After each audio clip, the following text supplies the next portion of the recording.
Good evening, ladies and gentlemen, and welcome to Call It Out Odisha, a part of News 18 Network and Truecaller's public awareness campaign against women harassment.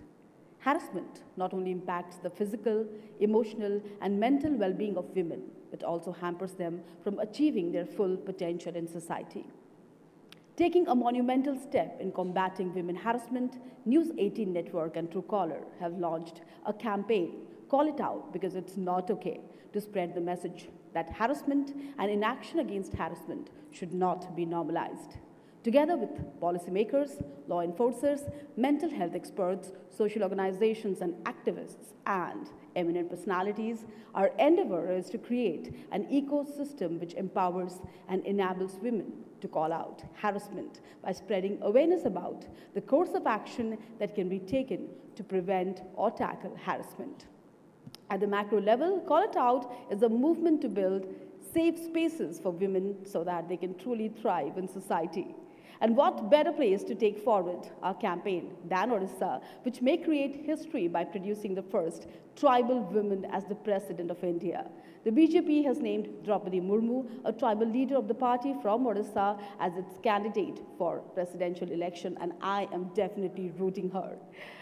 With Call It Out Odisha, we are here to engage with key stakeholders to empower both women and men to fight back against harassment and work towards giving women a level playing field. We have a short film which captures what News 18 Network and Truecaller are striving to achieve through our campaign, Call It Out Because It's Not Okay. Let's have a look. Harassment is a grim reality that impacts a large majority of women in India today.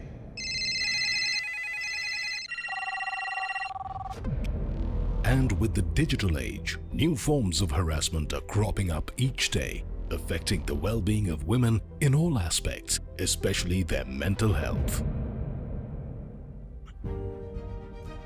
As a nation, we need to come together to put an end to this. And that's what Call It Out Because It's Not Okay, an initiative by News 18 Network and Truecaller, aims to do. With this initiative, we are encouraging women to not only block harassers, but also to speak up and call out incidents of harassment by reporting them to the right authorities. While this is a long and tough battle to fight, our vision is to bring a change in the way that India views and takes action against harassment. To educate women of the resources available for them to report harassment, and to get our message loud and clear that it's not okay for anyone to harass anybody. With policymakers, law enforcers, activists, mental health experts, women's rights organizations, and influencers, discussions are already in place to combat harassment against women. By taking the conversation to social media platforms, we are taking the fight against harassment to reach a larger audience, thus making it a people's movement. Ensuring women's safety and every individual's safety should be a priority for everyone. We are driving advocacy in the true cyber-safe curriculum that focuses on improving mechanisms and capacity to access the digital world safely and increase awareness of cyber fraud and its impact on communities. Having traveled to Telangana, Delhi, Assam and Karnataka, we continue to traverse the length and breadth of the nation to speak with women on the ground about the issue of harassment, sharing inspirational stories of women who have fought harassment. We are empowering every citizen, women and men, to tackle harassment, to report harassment, and to call it out because it's not okay. To report any case of harassment, the government has set up helpline numbers 112 and 181 along with a dedicated portal on cybercrime.gov.in. Most of us are not even aware of these government initiatives and tools to call out harassment and fight back. In reaching over 52 million people on digital platforms, we are making women feel safe and helping them contribute more in the society. The Call It Out Because It's Not Okay initiative made an impact by addressing the issue of harassment from all angles. To report harassment, dial 112 or 181 or log on to cybercrime.gov.in. Learn how to tackle harassment by visiting itsnotok.in. In the last 3.5 months, an effort towards this was the conclave organized in Delhi that saw various senior ministers like Smriti Irani, Rajiv Chandrasekhar, Debu Singh Chauhan, representatives of the Delhi police and celebrities like Raveena Tandon, Huma Qureshi, Aditi Rao Hydari, citing these helpline numbers on national television channels and digital to ensure people start using these numbers to report harassment. Dial 112 or 181 or log on to cybercrime.gov.in. This was followed by a town hall in Telangana, where many dignitaries and public figures encouraged the people to take the fight against harassment. Very, very important initiative of both Network 18 and Truecaller. I congratulate both of you, and I in fact assure you, for those women who would like to call out online abuse, we will happily set up a separate cell and ensure that dedicated resources are provided. The verified women's helpline number 181 and emergency number 112 has also been made available on the home screen of the Truecaller app so that help can be just one tap away. We are strengthening the fight to minimize harassment in society by taking these conversations to the various Indian states. Your constant support can make a difference. So join the movement against harassment. Call it out. Call it out. Call it out because it's not okay.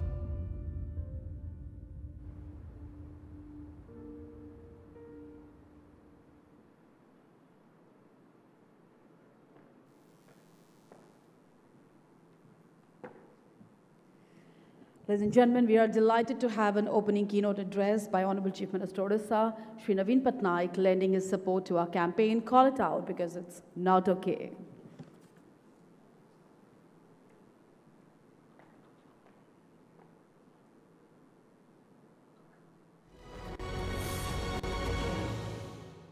Let's come together to put up a fight against harassment and work towards enhancing women's safety. I thank News 18 Network and Truecaller for launching the anti-harassment campaign, Call It Out because it's not okay. To report harassment, dial 112 or 181 or log on to cybercrime.gov.in. You can learn how to tackle harassment and stay safe online by visiting its notok.in and taking the online safety curriculum. It's not okay to ignore harassment. Don't just block, call it out.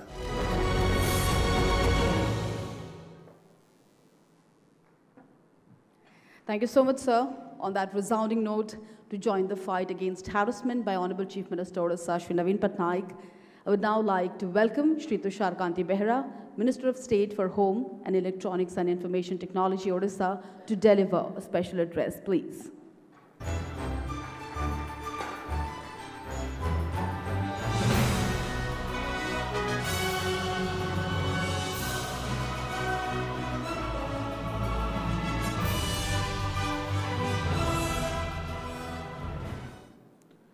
Honorable Chief Minister of Odisha, Shri Naveen Patnaik, Honorable Minister, Srimati Basanti Hembram, Honorable MP, Dr. Amar Patnaik, respected Development Commissioner, organizer of this gala event, News 18 Media House, Chief Product Officer, Truecaller, and all the dignitaries of the dais and invited luminaries and panelists and friends from media. Very good evening, one and all. It gives me immense pleasure to be here today at this platform that aims to challenge the current scenario of normalizing harassment of women and crime against them and create awareness on the measures that are available for their protection. Odisha is the land that has produced profound freedom fighters and reformers like Rama Devi and Sarala Devi. In today's time, women of Odisha have already been empowered in terms of culture, education, and job avenues. However, security of our sisters and daughters are still a major challenge. Various forms of harassment have emerged as technology and innovation continue to evolve the way we communicate, stay connected, and function. As a consequence, there has been a surge in cases of harassment, thereby increasing the risk and vulnerability of users. Women have become vulnerable to crimes in the cyberspace, especially young girls on social media platforms. Social media platforms, chat rooms, and dating sites, users, especially young women, should be extremely careful and extra cautious of who they befriend and trust. Cyberstalking, internet bullying, harassment by blackmailing, threatening, and obscene contents are on the rise, and this could be a traumatic experience for a woman. Odisha government, under visionary leadership of Honorable Chief Minister Sri Naveen Patnaik, has always emphasized on the safety of women and children and has zero tolerance for any form of crime against them, including the cybercrime. Several measures have been introduced to not only sensitize the public, but also to educate the police to register these issues with utmost promptness, to ensure that women can report their cases. Mahila and Sishu Desk are functioning in 537 police stations to take up investigation of cases related to women and children. Standard operating procedures have been issued for prompt registration and investigation of cases also. Government is proactive in implementing sexual harassment of women at workplaces, and 29 investigative units have been set up in Odisha. Awareness program have been conducted by Odisha Police in collaboration with UNICEF to sensitize people about the provisions and procedures to handle cases of sexual assault to minor girls. In case of cyber crimes, prompt reporting and registration is the key. A victim can contact the nearest cyber cell or police station. A complaint may also be filed anonymously through National Cybercrime Reporting Portal. Despite its advantages, Internet is unsafe for women. From privacy data breach to gender-based hate speech to sexual harassment, women continue to face abuse online. At an individual level, cyber security attacks can lead to identified theft and extortion attempt, which can be serious damage to that individual's life. We all rely on the safety of our data and personal information. There has to be a necessary system to ensure safety. Our government have unveiled a new initiative of Mo Sarkar for recording of feedback of citizens who are coming in contact with police or any assistance. It has empowered our citizens to express the difficulties or the glitches in getting the services. We all can collectively influence our peers and family and friends to empower women to speak up and report cases of harassment by spreading awareness on helpline numbers like 112 and 181 and cybercrime.gov.in. We must create awareness amongst men to act like responsible allies in the fight against harassment and call out perpetrators to drive a mindset change. Men need to fight as responsible allies in the fight against harassment and call out perpetrators. We can enable people to stay safe online by urging them to take the online safety curriculum on itsnotok.in.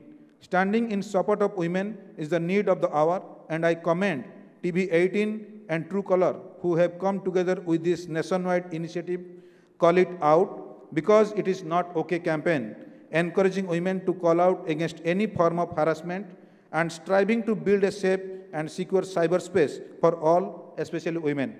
I urge everyone to come together and join the fight against harassment and crime against women. Thank you, Bande Utkal Janani. Call it out because it is not okay. May I request you, sir, to please stay back on stage for a moment. Honorable Minister Shri Behera Ji, can I request you back on stage? And I'd like to invite Pragyan, Director of Public Affairs, Truecaller, to present a token of appreciation to Honorable Minister. May I request the volunteer to bring the... Pragya, you can join us on stage. Thank you so much, sir, for those overwhelming words. There's a small token of love and affection from our side. Thank you for being a part of this campaign. Can we have a round of applause for Shri Tushar Kanti Behera Ji? Thank you, Pragya, for doing the honor. Call It Out Because It's Not Okay is a movement to empower women by creating safe spaces for them and spreading awareness about ways to tackle and report harassment. And helping us amplify the message to call it out is one of Odisha's most prominent artists, Padma Shri Sudarshan Patnaik. Let's have a look at this short film.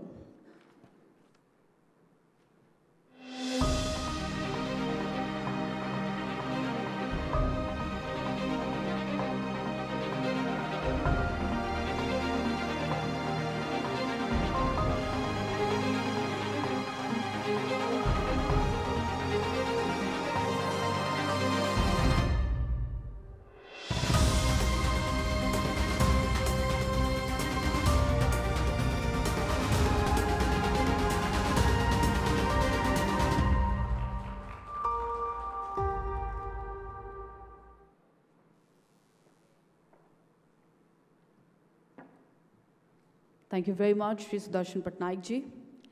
What makes this an important cause is that women in India face harassment on a regular basis, yet they remain silent and refrain to take action against it. The numbers are staggering. We are talking about 1 out of 3 women who receive sexual or offensive calls or SMS, 10% of the work women who face harassment at the workplaces, 50% to 70% of women who have faced some form of domestic violence at least once in their lifetime, not to forget the countless number of women who have been affected by the shadow pandemic of online harassment. This brings us to our first panel discussion on the topic, safety and security of women in the state of Odisha. To moderate this, I'd like to invite on stage Maria Shakil, Senior Political Editor, News 18 Network. Can we have a round of applause for Maria, please?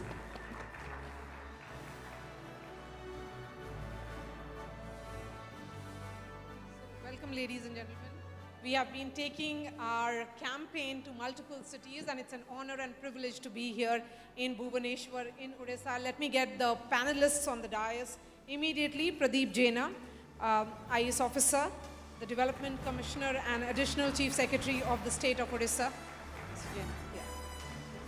Rekha Lohani, the Additional Director of Police Crime Against Women and Children Wing, Bhubaneswar, ma'am here. Dr. Amar Patnaik, sir, right here, Member of Parliament of the Rajya Sabha from Odisha, representing the BJD, is also the party's national spokesperson and the head of the party's IT wing. We have Anu Chaudhary, a well-known social activist and an actor. Anu, welcome. Manasi Pradhan is widely known for her fight for the rights of women.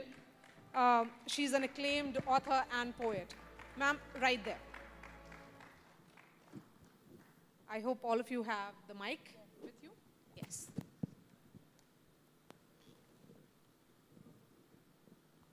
So, ladies and gentlemen, harassment is a word we perhaps fear, but speak very little about, because it's so commonplace, or I should say, so part of our daily lives that we tend to forget that we are being harassed. And even if we are being harassed, we refuse to call it out.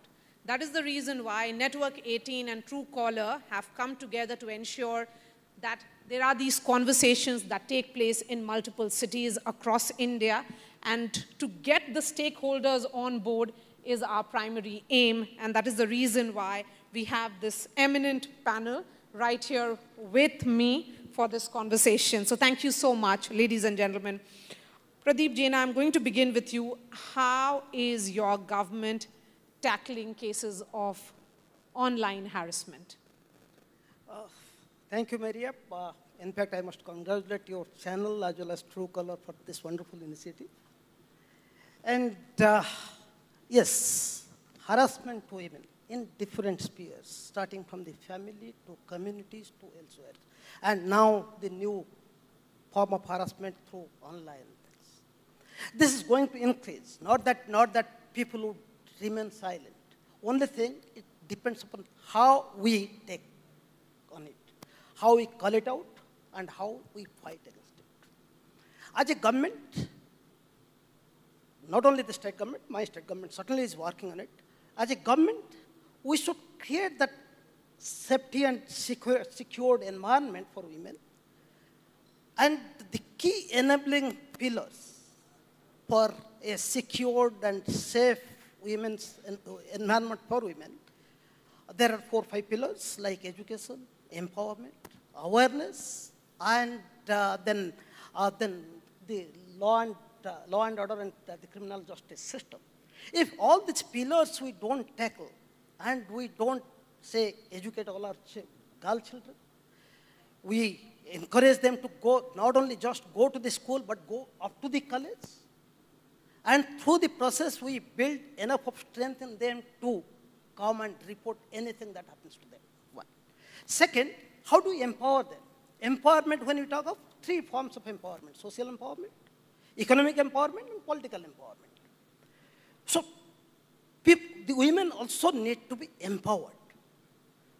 Okay, right, they're 50% of the society, and without, with injustice to 50%, we as a society cannot grow.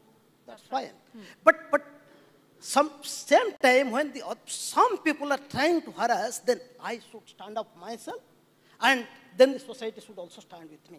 So therefore, social empowerment is very important, and Odisha government last 22 years is working on women self-help groups, and today almost 65 to 67% of the households are represented in Mission Shakti movement, where 7 million women are part of this women self-help groups, Mission Shakti groups, who collectively fight for their own rights. And whenever there is harassment meted out to one woman, at least there will be 10 women to stand for. That collective fight that you are talking about, ये शायद बहुत अहमियत रखता है, क्योंकि in that collective fight, when one woman speaks up, there'll be several others who will join in and fight with her. Ma'am, let me bring you, Rekha Lohani. In terms of key initiatives that have been taken by the government, महिला desk की बात होती है, महिला police stations की बात होती है, बहुत सारे स्टेट्स ने ये भी इनिशिएटिव लिया है of women police officers. Orissa की अगर बात की जाए तो कब शुरू हुआ ये सारा इनिशिएटिव्स और क्या फ़र्क आप देख रही हैं? This movement for the empowerment of women in various departments, this had begun long time back. I would say that, this entire paradigm shift has been facilitated to a great extent by this unique initiative of, having reservation in recruitment in various departments. Like, for instance, in police department, there is 33% reservation in various ranks. So that is ensuring that there is a huge induction of women in police force. This is having a huge impact because this is enabling women police officers in police stations to be able to, receive the complaints from the public who are coming, create an ambience where they feel free to report their crime. So this has been a great step, and these women and Mahila and Shishu desk, which are existing in all in 537 police stations as of now, and it is being, established in another 108 police stations in Orissa, will be a great step. Apart from that, I would say that Orissa government is very much alive to this, issue of women and children, the crime against women and children, because last year only they have created crime against women wing under crime branch as a separate body. Till now, it was a part of crime branch. Now it is a separate body which has an independent office in Rasulgarh, Bhubaneswar. So this crime against women wing has the mandate of investigating and also monitoring the investigation of the cases throughout all the police stations in Orissa. So whenever there is a sensitive crime, whenever there is a grave crime which is reported, we take over the investigation of that case. Above this, over and above this, whatever cases are being registered, they are being monitored by us directly. So this again is a huge milestone which will, in the days to come, prove to be of immense help to the women and children in Orissa. I must inform the public that there are similar units which are existing in 29 districts. Crime against women units are existing in 29 districts which are mandated to take up the investigation of sensitive cases against crime against women and children. Secondly, there have been child-friendly police stations also in various districts, which again create an ambience where the children of children who are coming to the police station, they can relate to various facilities which exist, and they are able to air their opinion, and they are able to ventilate their grievance in a ambience which is conducive to it. So these are the various initiatives which have been undertaken by the government in previous few years. And for the information of the public, that I would like to inform that in order to facilitate the victims of sexual abuse to air their grievances or to air their trauma or to ventilate their problems, there is a helpline which is going to be launched very soon in the Crime Against Women and Children wing, and where the victims of this child abuse or sexual abuse, they would be able to, take the counseling help and psychosocial counseling initiatives which are with the facility which is there. That certainly will be a big this help for all the women out there who need that immediate number to make that first call. I think that first responder that we keep talking about becomes very key. Absolutely. I'm going to be opening the floor to all the women out there. I can see a number of them for all the questions that you may have to the panelists. But before that, Dr. Amar Patnaik, the Odisha government is focusing on enhancing cyber security. Can you give us a sense of this entire cyber security operation that is being undertaken? Thank you, Mario, for this question. And just before I start, I think thank Truecaller and News 18 for organizing this panel discussion.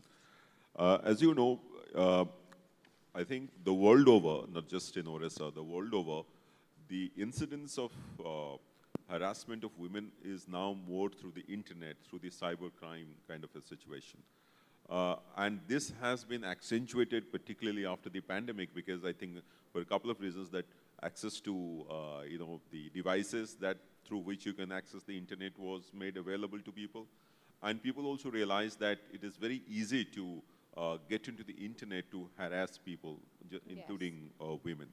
And you would be astonished to know that I was just going through some figures. In 2018, whatever cyber cases we had, it increased fourfold in 2020, and it's been increasing. And in 2022, in the first 2 months, it's more than what was reported in 2018. And this, since everybody is here, I would strongly recommend that these are cases, these are numbers which are being reported. There are things which are happening under the wave, deep wave as they say, and those kind of things are very difficult to even trace and report, because you don't know from where it is coming. Yes. So I would think that keeping this in mind, what the Orissa government has done, that is the Cyber Security Operations Center, which it has set up, I think it's very innovative. It will address the issue of monitoring as a preventive measure, what kind of content is coming. And if there is a possibility of bringing down, blocking, or terminating a particular conversation to continue, I think that would be a that's a very innovative step that has been taken.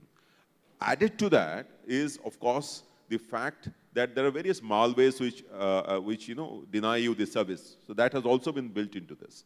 So I think an ecosystem which is being developed in Orissa to address this issue of cybercrime is particularly innovative, because it's not there anywhere in the country. It is being integrated into all other systems. So what Rekhaji was saying about the stations, police stations, that's after the thing is reported, which is very important, because certainty of punishment is more important than just having the punishment, the quantum of punishment.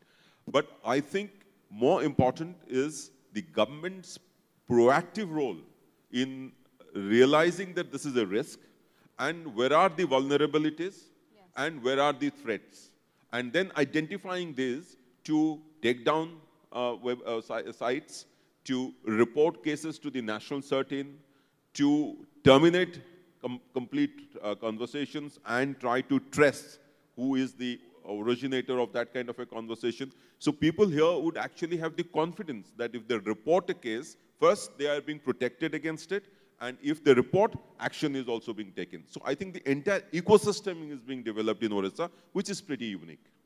So you talk about preventive measures. I think that's very key here. And the government has to give that confidence to women. Absolutely, absolutely. That if they make that call, they will be taken care of.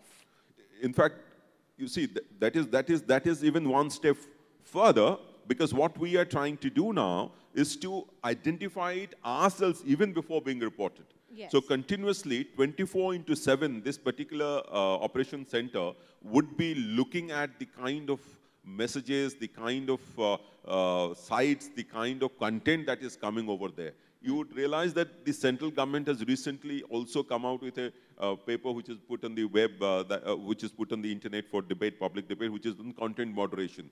So that would actually include this as well. Okay. So what Orissa government is doing is actually proactively doing this even earlier than the central government. Okay, okay. Anu, come in on this. Harassment affects women from all walks of life.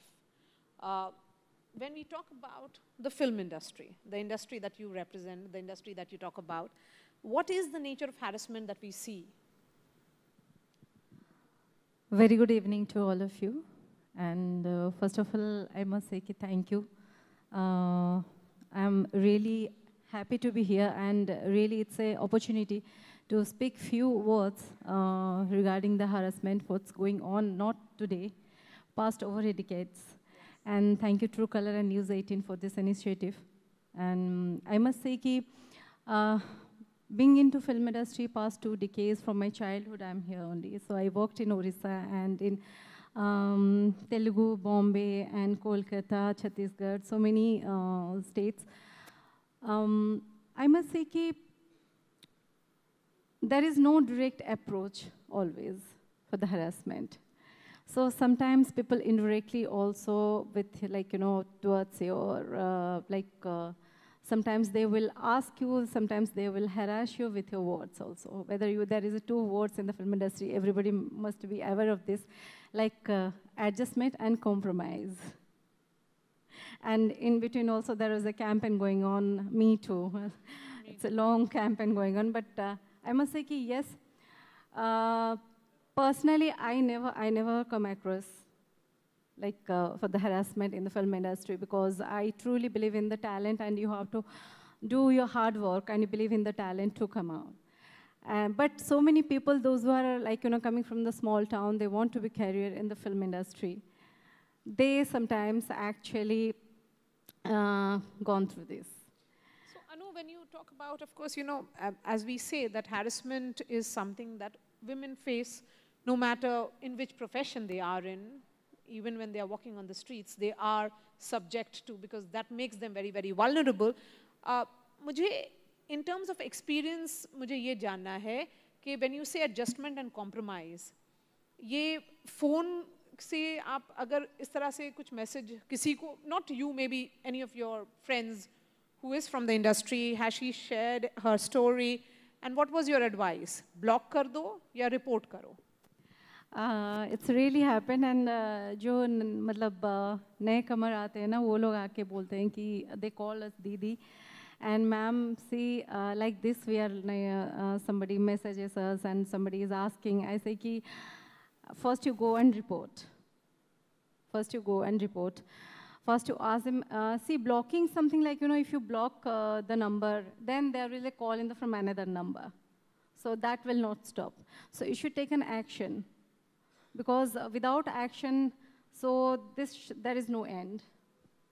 Without action, there is no end. So I advise people, whenever the newcomers coming.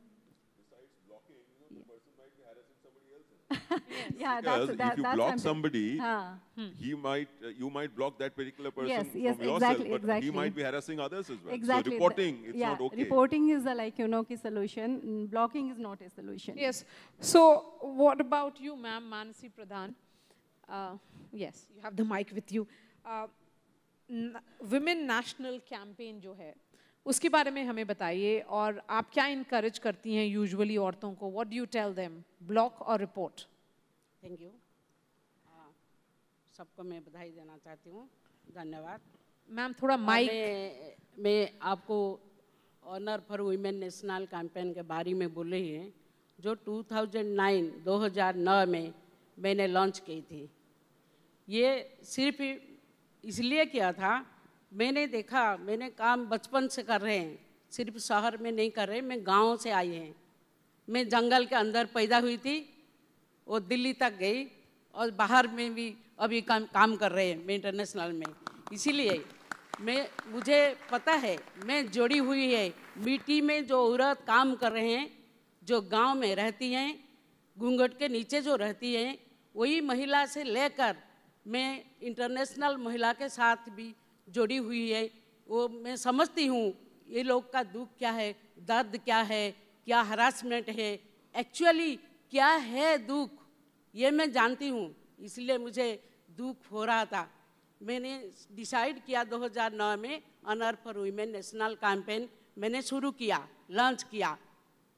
वो सब महिला awareness के लिए, महिला सचेतन होना चाहिए। महिला डरती है थाना जाने के लिए। कोई डोमेस्टिक वायलेंस गांव में हो रहे हैं ना, वो बहुत मुश्किल से जाती हैं, पीछे पीछे कोई जाएंगी, कोई डरेगी, कोई क्या करेंगी। ये जो डर है उसका निकालने के लिए, वो महिला का अत्याचार से थोड़ा सा रिलीज करने के लिए मैंने Honour for Women National Campaign शुरू किया था। वो मैंने सारे जितना उड़ीसा में नहीं है, पूरा हिंदुस्तान में हर स्टेट गवर्नमेंट को मैंने रिक्वेस्ट किया था, आप 4 पॉइंट जो डिमांड मेरा था उसको थोड़ा सा आप एक्सेप्ट करेंगी तो महिला हरासमेंट, महिला अत्याचार से थोड़ा रिलीज हो सकते हैं। ये फर्स्ट पॉइंट मेरा था। तो हरासमेंट, डोमेस्टिक वायलेंस क्यों हो रहा है, वर्क प्लेस वायलेंस क्यों हो रहा है, रोड पे वायलेंस क्यों हो रहा है, सबके साथ वायलेंस हो रहा है। हम बोले सेफ्टी, सिक्योरिटी, अरे हमारे पास कुछ नहीं है क्या समाज में? हमारा जितना अधिकार है, पुरुष का जितना अधिकार है, सेम है। लेकिन हम महिला को क्यों समझते हैं कि महिला के पास कुछ पावर नहीं है, वो महिला है। ये महिला को इतना मत समझो भाई, महिला सबसे पावरफुल है। इसीलिए मैंने ये शुरू किया अवेयरनेस के लिए, और डिमांड किया था वो जो लिकर इलीगल ट्रेड, उसके वजह से भी हरासमेंट हो रहे हैं महिला, और टॉर्चर भी हो रहे हैं घर में। उसको थोड़ा कम करने के लिए मैंने गवर्नमेंट को रिक्वेस्ट किया था, सारे गवर्नमेंट को। और सेकंड पॉइंट था स्पेशल प्रोटेक्शन फोर्स। जी, अब स्पेशल प्रोटेक्शन फोर्स होना चाहिए। और थर्ड था fast track court. Fast track court होगा तो इतना कोई रेप कर रहे हैं भाई, 7 साल तो लग जाएगी ना रिजल्ट आने तक। तो हम बोले ये विक्टिम को निकाल दो, विक्टिम में ये करो, विक्टिम में ये करो। भाई महिला विक्टिम नहीं है, जो कर रहे हैं वो विक्टिम है। आप क्यों समझते नहीं है जी? आप महिला को दोष दे रहे हैं। नहीं मानसी जी, आपने जो अपना एक्सपीरियंस बताया और जो पॉइंट्स रेस किया, I think it's very important because fourth point, last point जी बोलिए। जो डिमांड हम कर रहे हैं जी, वो आप स्कूल से लेकर कॉलेज तक सेल्फ डिपेंडेंस कोर्स की शुरू कीजिए। ये शुरू करने से women self defence, self protection के लिए अपने पास पावर हो जाएगी। वो खुद को कभी वीक नहीं समझ सकते। I'll take that question to Mr. Jaina directly. That's a request that has come from her. ये 4 पॉइंट कोई स्टेट एक्सेप्ट किया, अभी तक ओडिशा में नहीं हुआ है। ओडिशा में वुमेन एम्पावरमेंट हो रहा है, ओडिशा में महिला बहुत आगे जा रहे हैं, ये सच है, हम मान रहे हैं। लेकिन जितना होना चाहिए महिला harassment. Fine enough, ma'am. Let's seek an answer from him directly. वो मैं रिक्वेस्ट कर रहे हैं गवर्नमेंट जी, हमारी गवर्नमेंट ये 4 पॉइंट शुरू करेंगी, राइट, तो हरासमेंट कम हो जाएगी, अत्याचार कम हो जाएगी, महिला को थोड़ा सा रिलीज मिलेगा। Absolutely, yes. In fact, she has brought out very forcefully the real issues, and it's about harassment is going on. How do we prevent? And for that thing, yes, one woman is suffering in one household, the neighboring women don't come out. So how do we bring everybody together to collective fight? The mic, yes. Yeah, that's one. Yeah. Second, Yes, there is a need for introducing gender-balanced curriculum in schools where male children, starting from childhood, I must appreciate the other gender. I can't denigrate the other side. So it should be inculcated, through our education system. Third, yes, special protection force, one can raise. Few battalions, few companies you can raise. But then, you can't have one protection guard with everybody. So time will come when we have to fight our thing. And if I can't fight, yes, sometimes somebody can come and slap me also. But should I hide myself or should I go and report? So encouraging women, empowering them to come out and speak. And then when you speak, how does the government respond? So government, as Rekha was suggesting, and so our system should be proactive. Our system should be immediately taking up this thing. And we must support many often we say victim card. No, we must support with somebody who has come with a complaint. And I must support. And that is where there is a need to motivate, to train, and also educate our entire law and order machinery. Right from the Mahila and Sishu desk, many of them, they might not be knowing under what section I have to book the cases. So there is a need to train them, change their mindset, and then we have to have this a very well-oiled criminal justice delivery system, fast-tracking cases, giving exemplary punishments, all those things need to be done. I do agree, some of those things have, like 60 fast-track courts have been set up in Odisha, in all the sub-regional headquarters, as well as in each district. But then, these courts need to also take it really in a fast-track mode. So that, see, if I feel that, okay, I can commit any injustice and, okay, 20 years, no problem. So then, there is to be little deterrent. Deterrent, law and order machinery, our police, like we have initiated a thing called Mo Sarkar, which Honorable Minister was giving. What is that Mo Sarkar? Mo Sarkar is basically a feedback system where any citizen who goes, he is entitled to get a service from an office or from an officer or from an institution, whether he is, what sort of service is. So every day around 20,000-30,000 people in the state are telephoned from a central call desk, right from Chief Minister Office to Chief Secretary down below to departmental heads, who find out as to what has happened. Because of this now, you go to a police station, you can find out what is happening. In fact, somebody will telephone, you had gone to this police station because everything is captured in digital mode. You had gone. How was the response of the police? How was the behavior of the police? And for your information, several police officers have lost their job because of inappropriate behavior or inappropriate action against those complaints. So because of that, you get encouraged. If the other side responds well, then you get encouraged. Sometimes there are news that, okay, lot many cases have against women have come up in Odisha. There are two ways of interpreting it. Yes, cases have increased, fine. Whether the cases were not there earlier, or for the first time the cases are increasing against women, or more people are coming forward and reporting it.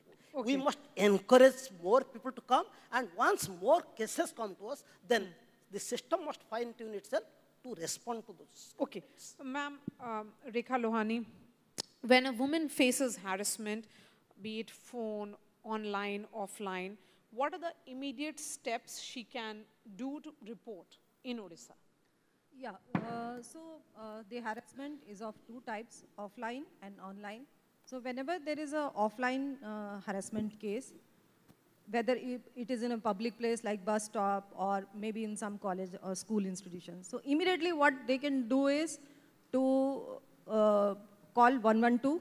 The 112 is a system wherein the PCR vans which are patrolling throughout the state, they can come to the rescue of anybody who calls 112. So in the offline harassment, immediately people should call 112.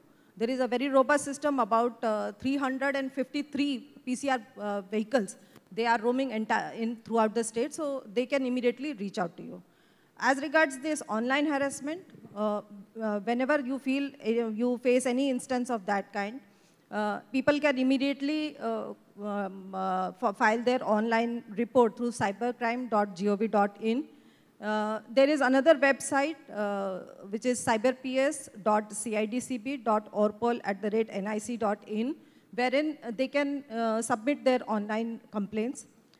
Above this, there is one toll-free number, 1930, wherein anybody who faces the online harassment, they can immediately dial and ascertain as to what is the next step they should do. So these are the various provisions which exist, and I must tell you, in order to deal with this ever-increasing, cyber crimes, the capacity building of the officers who are investigating such cases is also being taken up simultaneously. About 2,200 police officers, they have been trained, and they are now well equipped to handle this rising trend of cyber crimes. And Dr. Patnaik, we have emphasized on awareness, that there is a need for everybody to be aware, and that is the reason why this true cyber safe curriculum has been launched by us. What do you think stakeholders need to do in terms of ensuring that there is greater awareness? How do you spread that awareness? See, awareness has to be done at various levels, of course.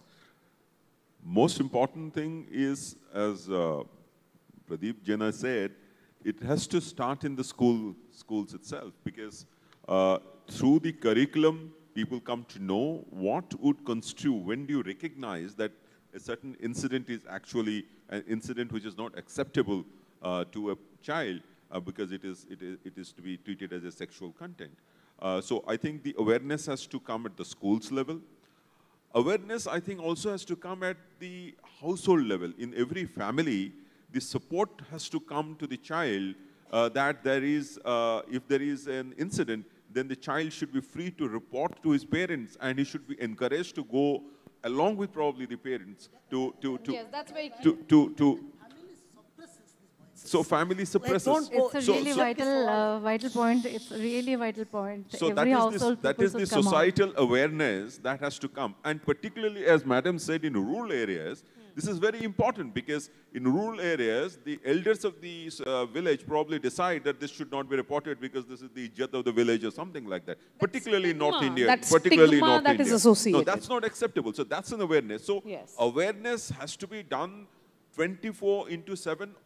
Through television, through print media, and at all levels throughout the year. What happens is that we generally do an awareness week. I think that's not sufficient. And what is even more important is that, as in Orissa, they have done a very nice film they made on this aspect of harassment, normal harassment, not just at the workplace, and it was accepted all over. Then we have something called as street plays. We have something called as public, the kind of town halls that you are having. Now these have to be woven into our state scheme, not just in Orissa, everywhere. So the societal change has to take place. Unless that happens, the awareness will not take. Yes. I'll just supplement what Amar says.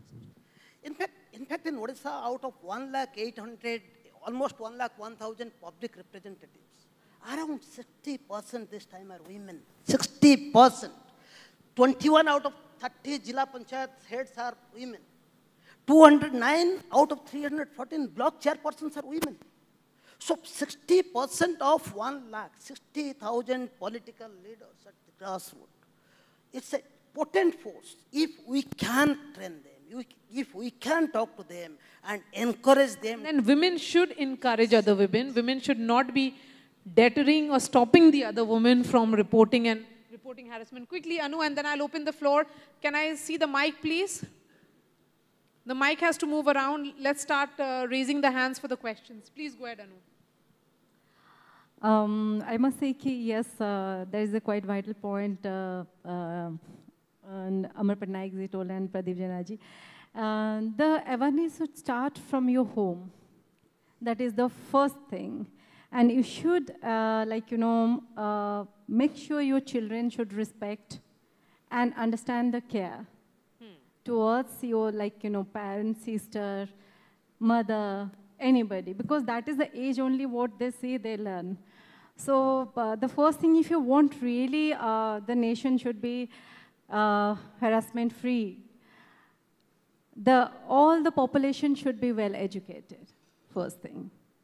And not only women and men also, they have to well-educated and financially sound. Yes. The women should be financially sound. Yes, and you make that valid point. You know, while we talk about men as allies, what is needed is also that elderly woman in the family has to be an ally as well in reporting harassment. Yes. Because there have been multiple cases in which the mother tells the daughter, "मत करो report," because हम लोग rural मतलब parts of India से आते हैं. चुप हो जा, कुछ भी है तो चुप हो जो जाओ. चुप हो जाने वाला जो हाँ.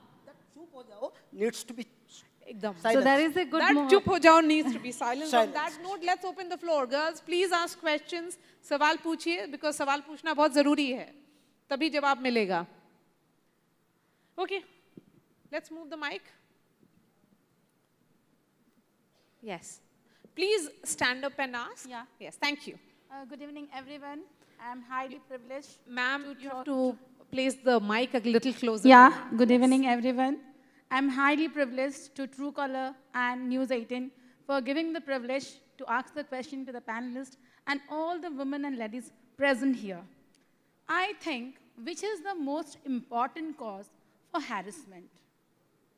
It's fertility. It's fertility which is the main cause of harassment. Today we are having menstrual week for this last. How many of the girls or women can declare that I am having periods right now? How many women can say that the stain which I'm having on my clothes, I am not ashamed of that?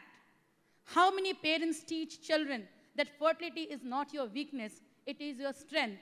You are the cause of further civilization. Recently, ma'am, what happened?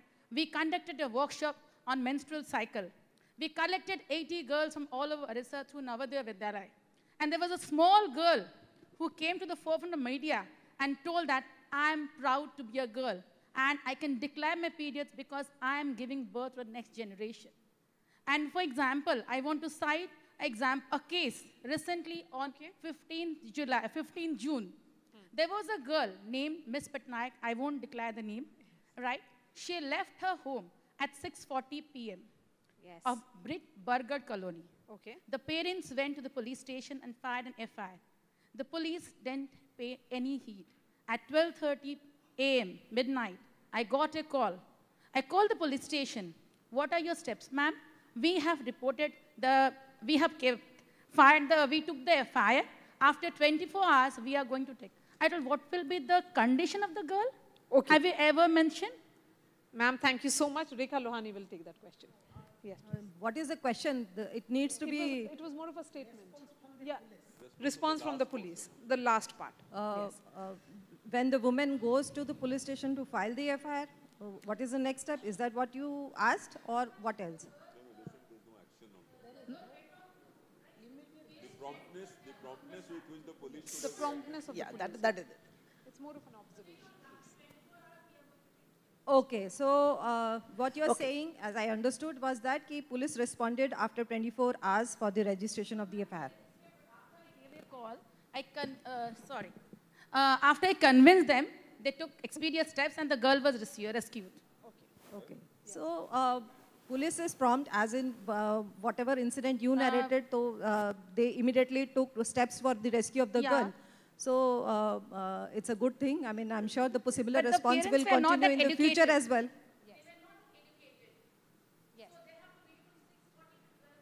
Yes, multiple aspects are there in that, ma'am. So, yes, let's talk about it for 2 minutes and then I'll move to another question.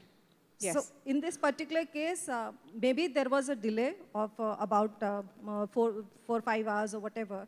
So, I mean, this delay should not take place. Anyway, after the receipt of the information, if they have taken steps for the rescue of the people, then it's a good thing. I'm sure, I mean, if that particular instance is brought to our notice, maybe that can be taken as a, example and, further sensitization of rest of the officers can be done. Yes. Let's take 2 more questions because we have really come to the end of this discussion, ladies and gentlemen. Girls, I can see you pretty and smiling. Come on, ask questions. Ha, please chup mat raho. Sawal inse puchiye. Ha. Yes. Please go ahead. Good evening. Good evening. I'm Sohana. I'm from OUTR. My question is, while reporting harassment on digital platforms like Truecaller, how do I know that my complaint is being registered and being justified. Mr. Jena, you'll take that question? Yes. Although Pragya would be the right person to answer this, but in Truecaller, if you have a Truecaller app in your phone, what they showed is that there are two numbers there, Yes. 112 and 181. 181. Both numbers are there. So if you press those numbers and register your complaints, it automatically gets forwarded to the respective states and respective units. And then the state police machinery or the appropriate authorities, they start responding. That is, so you just tap there, then your complaint reaches the right quarters. How that right quarter responds, that's a subsequent thing, but at least the complaint gets transferred to the right quarter. So in fact, Maria, that's very important. You should know this, that Truecaller is just facilitating transfer of your complaint. The place to report is this cybersecurity website, or you can do directly to the police station, go to a cybercrime station and report it. But what Truecaller is doing is facilitating it, and sometimes it may not be physically possible for you to go there, but you have a mobile phone with you, in which case you can just tap it over there and the call gets transferred. But you should know that it is only facilitating. The actual persons to take action on your complaint case would be the police. One more question we can take. Yes. Let's move to that table. I think there is someone there. Ma'am, I'm going to come back because, yeah, there's someone there. Yes. And, yes, please go ahead quickly. Hello, ma'am. Good evening. Yes. Thank you. Actually, मेरे ऐसे surrounding में कुछ ऐसे हुआ है harassment, जैसे sir ने कहा कि ग्राउंड लेवल, माइक थोड़ा सा, हाँ, ग्राउंड लेवल, लाइक हमारे फैमिली वाले अगर इतना ही एजुकेटेड और वैसे नहीं होंगे तो हम कैसे करेंगे? एक्चुअली मेरे किसी नोन में एक 12 साल की बच्ची raped by her own father and she got pregnant, and police हमारे जो उनकी माँ इतनी ज़्यादा पढ़ी लिखी नहीं है, and उनको कहा गया कि you need to birth that child to for DNA test, क्योंकि जब वो आपके पेट में है आप उस वक्त DNA टेस्ट आपका नहीं हो सकता. तो एक्चुअली मैं I understand. No, I think yes, your Maria, sentiments are very well taken. Rekha, but what is the question that you want to ask in basically this she's particular sharing thing? that. Okay. Actually, sharing the incident happened. Right. So I would like to respond to this. This is a very unfortunate thing that a girl child of 12-year-old got pregnant, and she was asked to give birth to the child to enable the DNA test. Yes. Let me inform you, if a child gets pregnant between up to the 24 weeks of pregnancy, the pregnancy can be terminated under the advice of 2 doctors. So it is not essential that anybody who gets pregnant because of this sexual intercourse or whatever, rape or something, she is not bound to give birth to the child. And she can undergo this MTP under the advice of the I think she's talking about the larger mindset in a family. No, Yes. I think she's telling that it is It's a mindset in a family which is very Forceful, yes. disturbing. The mother is refusing to acknowledge that her husband has committed a crime. And the crime has been committed against the daughter. In fact, सबसे ये चीज़ मतलब seamless बात ये है कि उसकी जो दादी है, अभी वो जो इंसान है जिन्होंने ये चीज़ किया है, sorry, I'll give you a similar example which came to me. In fact, the day I joined as collector of Kalahandi district, the first time I opened the DAC, I found a letter, inland letter, saying that I am hereby depositing 45,000 rupees as assured, no case should be registered against me. It was a little funny letter for me. What do I do with this thing? Somebody's 45,000 rupees draft has been attached, and with a condition that as assured, as agreed, no case should be registered against me. So I asked my officers, what is this case about? Then it was something like this. a tribal girl who is a daughter of a peon was raped continuously by the headmaster of that tribal school. By the? Okay. By whom? Tribal school headmaster was raping the daughter of the peon. And she got pregnant, and she was not that educated, the family didn't know.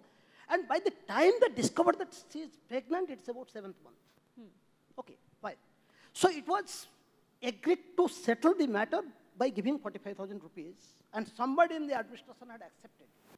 Unfortunately, the draft came to me, they have joined as collector. I said, sorry, I can't accept this. I directed SP to register a case. The present DG, my batchmate.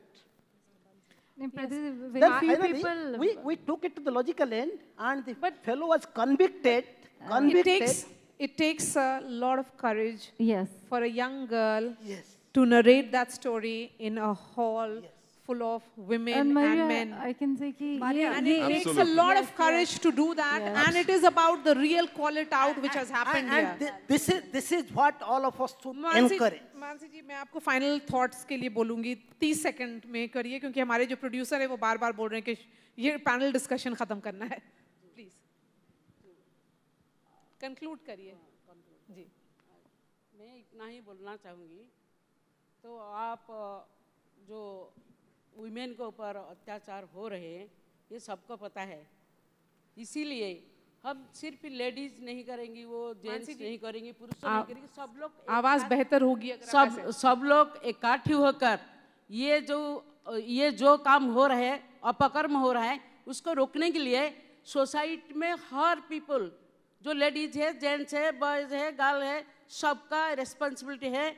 सब इकट्ठी हो जाएगी. कोई ladies के ऊपर कुछ हो रहा है, हम ऐसे आंख बंद करके चला जाएंगी तो ये सुधार नहीं होगा. हम सब इकट्ठी होकर ये अत्याचार को रुकने के लिए आवाज उठाना पड़ेगा. मैं रिक्वेस्ट करती हूँ सब लोग, यहाँ जितना लोग बैठे हैं, जितने लेडीज बैठे हैं, कोई एक केस आ रहे हैं तो उसके ऊपर कैसे उसको हेल्प मिलेगा, कैसे उसको जस्टिस मिलेगा, इसलिए सब लोग इकट्ठे हो जाओ. वो जब इकट्ठे होगा तब ये कम होगा. Thank you so much for joining us, Mansi Pradhan ji, Anu Chaudhary, Dr. Amar Patnaik, Rekha Lohani and Pradeep Jaina. Thank you so much for this engaging discussion. Thank you so much. As we keep saying, call it out because it's not okay. And thank you so much to that young girl who got that courage to call it out in this gathering. So, hats off. Thank you, Maria. May I request the panel to please stay back on stage for a moment, and may I request Pragya, Director of Public Affairs, Truecaller, to please join us back on stage and present small tokens of gratitude to the panelists for that absolutely enlightening session. Thank you so much, panelists, for sharing your thoughtful insights with us. And thank you, Maria, for so wonderfully moderating the session. I'm sure the voices are being heard. I'm sure change is happening. And I'm sure tomorrow will be a day when women will feel safer at the workplaces, at home, anywhere they are, and there'll be less and less harassment.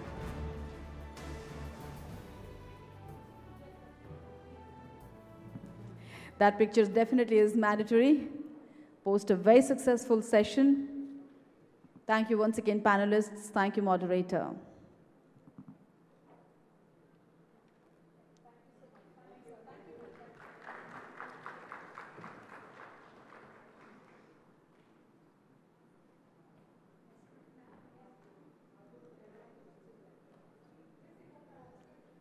Ladies and gentlemen, time now to hear from a leader who's also a woman, of her vision of women's safety.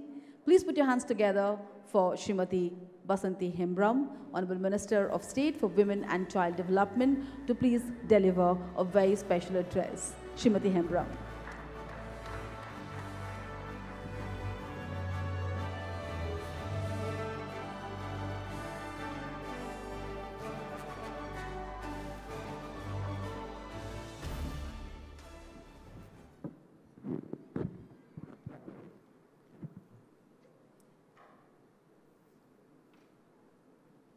नमस्कार. आज के इस कार्यक्रम के मुख्य अतिथि माननीय मुख्यमंत्री एवं उपस्थित सभी मंत्रीगण, न्यूज़ 18 टीम के सदस्य, अन्य पदाधिकारीगण, मीडिया के मित्रों और उपस्थित सदस्यों को मेरा सादर नमस्कार एवं अभिनंदन। मुझे ये कहते हुए गर्व है कि महिला एवं बाल विकास विभाग उड़ीसा सरकार महिलाओं और बच्चों के समग्र विकास के लिए प्रतिबद्ध है। विभाग के प्रमुख कार्यक्रम राज्य में महिलाओं और बच्चों की स्थिति में मौलिक परिवर्तन ला रही है। ऐतिहासिक रूप से महिलाओं के खिलाफ अपराध कानूनी प्रावधानों के होने के बावजूद एक स्वीकृत वास्तविकता रही है। यह महिलाओं के खिलाफ हिंसा की सामाजिक स्वीकार्यता के कारण है। हालांकि बदलाव लाने के लिए यह जरूरी है कि समाज के हर वर्ग के महिलाओं के कानूनी अधिकार से अवगत कराया जाए। इन सामाजिक बुराइयों के खिलाफ लड़ने के लिए और समाज के हर वर्ग को आगे आने के लिए राज्य सरकार निरंतर प्रयास कर रही है। राज्य में महिलाओं और लड़कियों के सशक्तिकरण और विकास के लिए व्यवस्थित निवेश किया है। बच्चों की सुरक्षा एवं संरक्षण पर भी राज्य सरकार सक्रियता के साथ निरंतर प्रयास कर रही है। उड़ीसा की लड़कियों और महिलाओं के लिए राज्य नीति 2014 एक ऐसा समय वातावरण बनाने का मिशन है जो समय अवसरों को बढ़ावा देता है, भेदभाव को समाप्त करता है, समग्र विकास सुनिश्चित करता है। राज्य ने विकास के लिए जीवन चक्र दृष्टिकोण लाइफ साइकिल अप्रोच अपनाया है। शिक्षा, पोषण, स्वास्थ्य, देखभाल और महिलाओं के आर्थिक सशक्तिकरण में अपने विकासशील पदक्षेपों एवं कार्यक्रमों के माध्यम से निवेश किया है। इन्हीं कार्यक्रम में प्रमुख है सोपान कार्यक्रम। यह रणनीति राज्य के पोषण की समस्या से ग्रसित लड़कियों में इलाकों में रहने वाले आबादी की स्वास्थ्य तथा पोषण संबंधी अतिरिक्त आवश्यकताओं को पूरा करती है एवं यह योजना की जिम्मेदारी पूरी तरह से राज्य सरकार उठाती है। ममता योजना के अंतर्गत माताओं को आर्थिक सहयोग प्रदान, सचेतनता के प्रयासों, अन्य स्वास्थ्य संबंधित कार्यक्रम में के द्वारा राज्य में मातृ और शिशु मृत्यु दर को कम करने और गर्भवती और स्तनपान कराने वाली माताओं और नवजात बच्चे के स्वास्थ्य और पोषण की स्थिति में सुधार करने में सक्षम हुई है। आप लोग को यह जानकर खुशी होगी कि राज्य में NFHS 4 और 5 के बीच लगभग हर स्वास्थ्य और पोषण संकेतक में महत्वपूर्ण सुधार दिखाया है। यह राज्य सरकार के सकारात्मक पदक्षेपों का परिसूचक है। इसी तरह कोविड-19 के दौरान माता या पिता या दोनों को खोने वाले 30,000 से ज़्यादा बच्चों को राज्य स्तरीय आशीर्वाद योजना द्वारा बहुआयामी सहयोग प्रदान किया गया है। माननीय मुख्यमंत्री एवं विभाग बच्चों एवं महिलाओं की सुरक्षा के लिए अपने प्रयास कर रही है। बाल संरक्षण योजनाएं और कार्यक्रम देखभाल और संरक्षण की आवश्यकता वाले बच्चे और कानून का उल्लंघन करने वाले बच्चे की बुनियादी ज़रूरतों की उचित देखभाल, संरक्षण, विकास, उपचार और सामाजिक पुनः एकीकरण के माध्यम से पूरा करते हैं। इसके अतिरिक्त विभाग लड़कियों और महिलाओं के लिए विभिन्न योजनाओं जैसे कामकाजी महिला छात्रावास, वन स्टॉप सेंटर, बिजू कन्या रत्न, महिला हेल्पलाइन, सुधार गृह, उज्ज्वला होम आदि के द्वारा सामाजिक परिवर्तन एवं सुरक्षित वातावरण बनाने में सक्षम हो रही है। महिलाओं के खिलाफ हिंसा की रोकथाम, यौन उत्पीड़न की रोकथाम, घरेलू हिंसा की रोकथाम, तस्करी विरोधी, बाल विवाह पर रोक आदि के लिए उचित कानून एवं सांगठनिक व्यवस्थाएं मौजूद है, जिसके माध्यम से सुरक्षा एवं घरेलू एवं कार्यक्षेत्र में भी सुरक्षित माहौल बनाया गया है। इसी तरह हिंसा से प्रभावित महिलाओं को तत्काल और आपातकालीन सहायता प्रदान करने के लिए 24x7 टोल फ्री महिला हेल्पलाइन चालू है। हिंसा से प्रभावित महिलाओं के मुद्दों के समाधान के लिए अब सभी 30 जिलों में वन स्टॉप सेंटर चालू है, जिसके माध्यम से एक केंद्र में ही चिकित्सा, कानूनी, पुलिस संबंधित काउंसलिंग या सामाजिक आवास की सुविधा उपलब्ध होती है। राज्य की आजीविका पहल शिक्षा और जीवन कौशल के माध्यम से किशोरियों के सशक्तिकरण की दिशा में एक नई प्रतिबद्धता है। हाल के वर्षों में विभाग ने पोषण में सुधार के लिए कोई उपाय किए हैं, जैसे SNP, सोपान, विभ्रांत आंगनवाड़ी केंद्र, कॉम्प्लीमेंट्री फीडिंग को बढ़ावा देने के लिए अभियान, बड़ा पुष्टि कार्यक्रम, शाम बच्चों के परिवार की मानचित्रण, पोषण संकेतों को सुधारने के लिए DMF, ओम्बडशी, धन का लाभ उठाना इत्यादि। राज्य सरकार के प्रयास माननीय मुख्यमंत्री नवीन पटनायक जी की 5T मार्गदर्शन द्वारा प्रेरित है। सूचना तकनीकी के व्यवहार एवं पारदर्शिता इत्यादि के माध्यम से पोषण, महिला एवं बाल विकास के क्षेत्र में ट्रांसपेरेंसी लाने का सतत प्रयास जारी है। माननीय मुख्यमंत्री नवीन पटनायक जी की दूरदृष्टि, मार्गदर्शन और नेतृत्व इन उद्देश्य को साकार करने में मदद करेगा। धन्यवाद। जय हिंद, वंदे उत्कल जननी।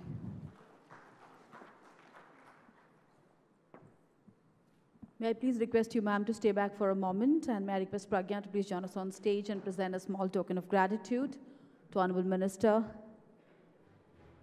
Srimati Basanti Hembram. Thank you for those words of welcome. Absolutely befitting for the occasion when we are talking about no harassment for women. Thank you so much, ma'am.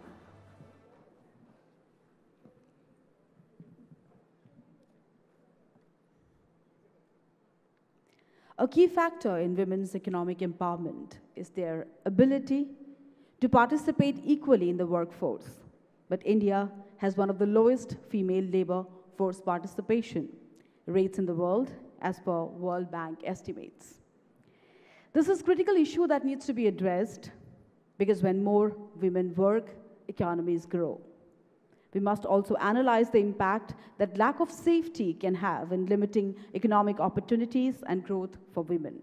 To moderate this discussion on safety and its role in economic empowerment of women, I'd like to once again invite on stage Maria Shakal, Senior Political Editor, News 18 Network.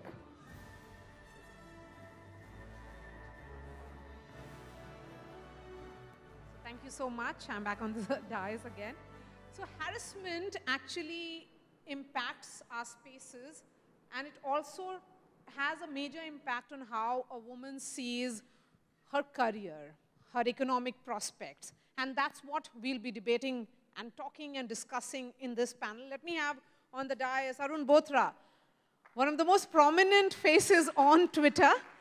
He is the additional DGP, Director General of Police of the Criminal Investigation Department of Odisha Crime Branch. Sir, pleasure to see you. Dr. Rosaline Patasani is, she is the founder of Parichay Foundation, a philanthropic organization which is recognized and felicitated by the President of India. Thank you so much, ma'am. Sukriti Patnaik, hi. She is the MD of Indulge and an entrepreneur. Thank you so much, Sukriti. Please do come. And we have Pragya, the Director of Public Affairs at Truecaller. Pragya, welcome.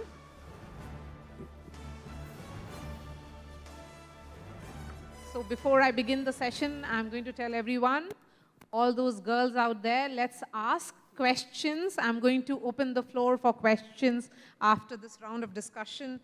And let me begin with a statistic, which is very depressing, but it is something which has to be spoken about. The employment gap between men and women is about 58%. And bridging this gap could expand India's GDP by close to a third by 2050. So why is it important for us to talk about safety and its role in economic empowerment of women? Let me take that question straight to Mr. Bothra. How safe are women in Odisha? And have you come across cases, sir, where a woman has come to you to say that because my space is not safe, my workspace is not secure, I have opted out of job? Second is no. I have not seen any such case where lady has quit the job or something because of this harassment. I have not seen personally, but I believe this may be, this is a possibility. Now, I'll put it other way around. When you talk about, I'm connecting both the questions. In Odisha, the women empowerment and economic empowerment has rather made it difficult for the harassers. I'm not telling here as an officer or representing the government.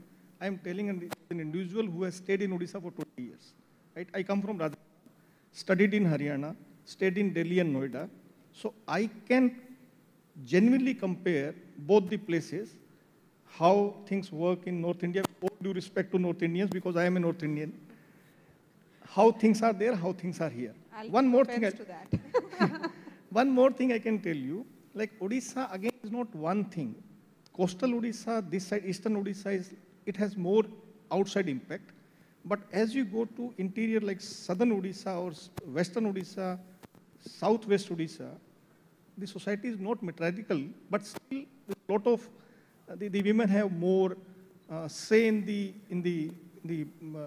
affairs of the family, affairs of the society.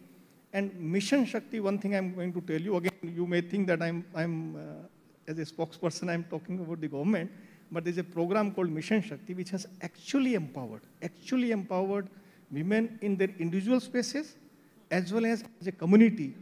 They are much stronger today, who can talk and who can resist the harassment thing. So I would say, again, that the figures may not be very encouraging if you start the figure part, but in the reality, our state, Odisha, is much safer. Let me ask women who work with women. And Dr. Rosalind, you work with women particularly in improving their lives, ensuring that they feel empowered. Have you come across such stories? Yeah, first of all, good evening, Maria. Thank you, and it's a great initiative by Truecaller and News 18. I'm glad to be a part of this evening today. Well, I have been working in the slums of Delhi, then Bihar, now Odisha. There are many cases. I really don't know how to start, but recently, like just, I'm talking about 20 days back, I met a girl. She's hardly 16 years old. She ran away with somebody and got betrayed, became pregnant. Just 16 years old, 7 months pregnant. She can't even abort. We had allowed her to stay with us in one of our center, and I had started doing counseling to her parents. What to be done? You know, there are many such cases. Somehow she's a lucky girl because she got me and my team to take care of her, and there is a new baby going to come up, and that baby is going to be adopted by another donor who is attached with my organization. We cannot just say that ladies are safe in our society. The time will come when each girl, each woman has the right to move on the roads or at their places, at their houses, or at workplace. Everywhere they should feel safe. And why they are not feeling safe. But in Odisha, of course, I have to say yes to Arun Babu because I had stayed in Delhi for about 20 years. The North Indian lifestyle in Odisha, lot of difference. Reason is there, people in Odisha are very grounded. Even if they deserve lot of respect. You have to move, Mike, yeah, sorry. less. It's very loud. In Odisha especially, it comes to the point, how much men are giving you respect. If you compare with other states, situation is much better.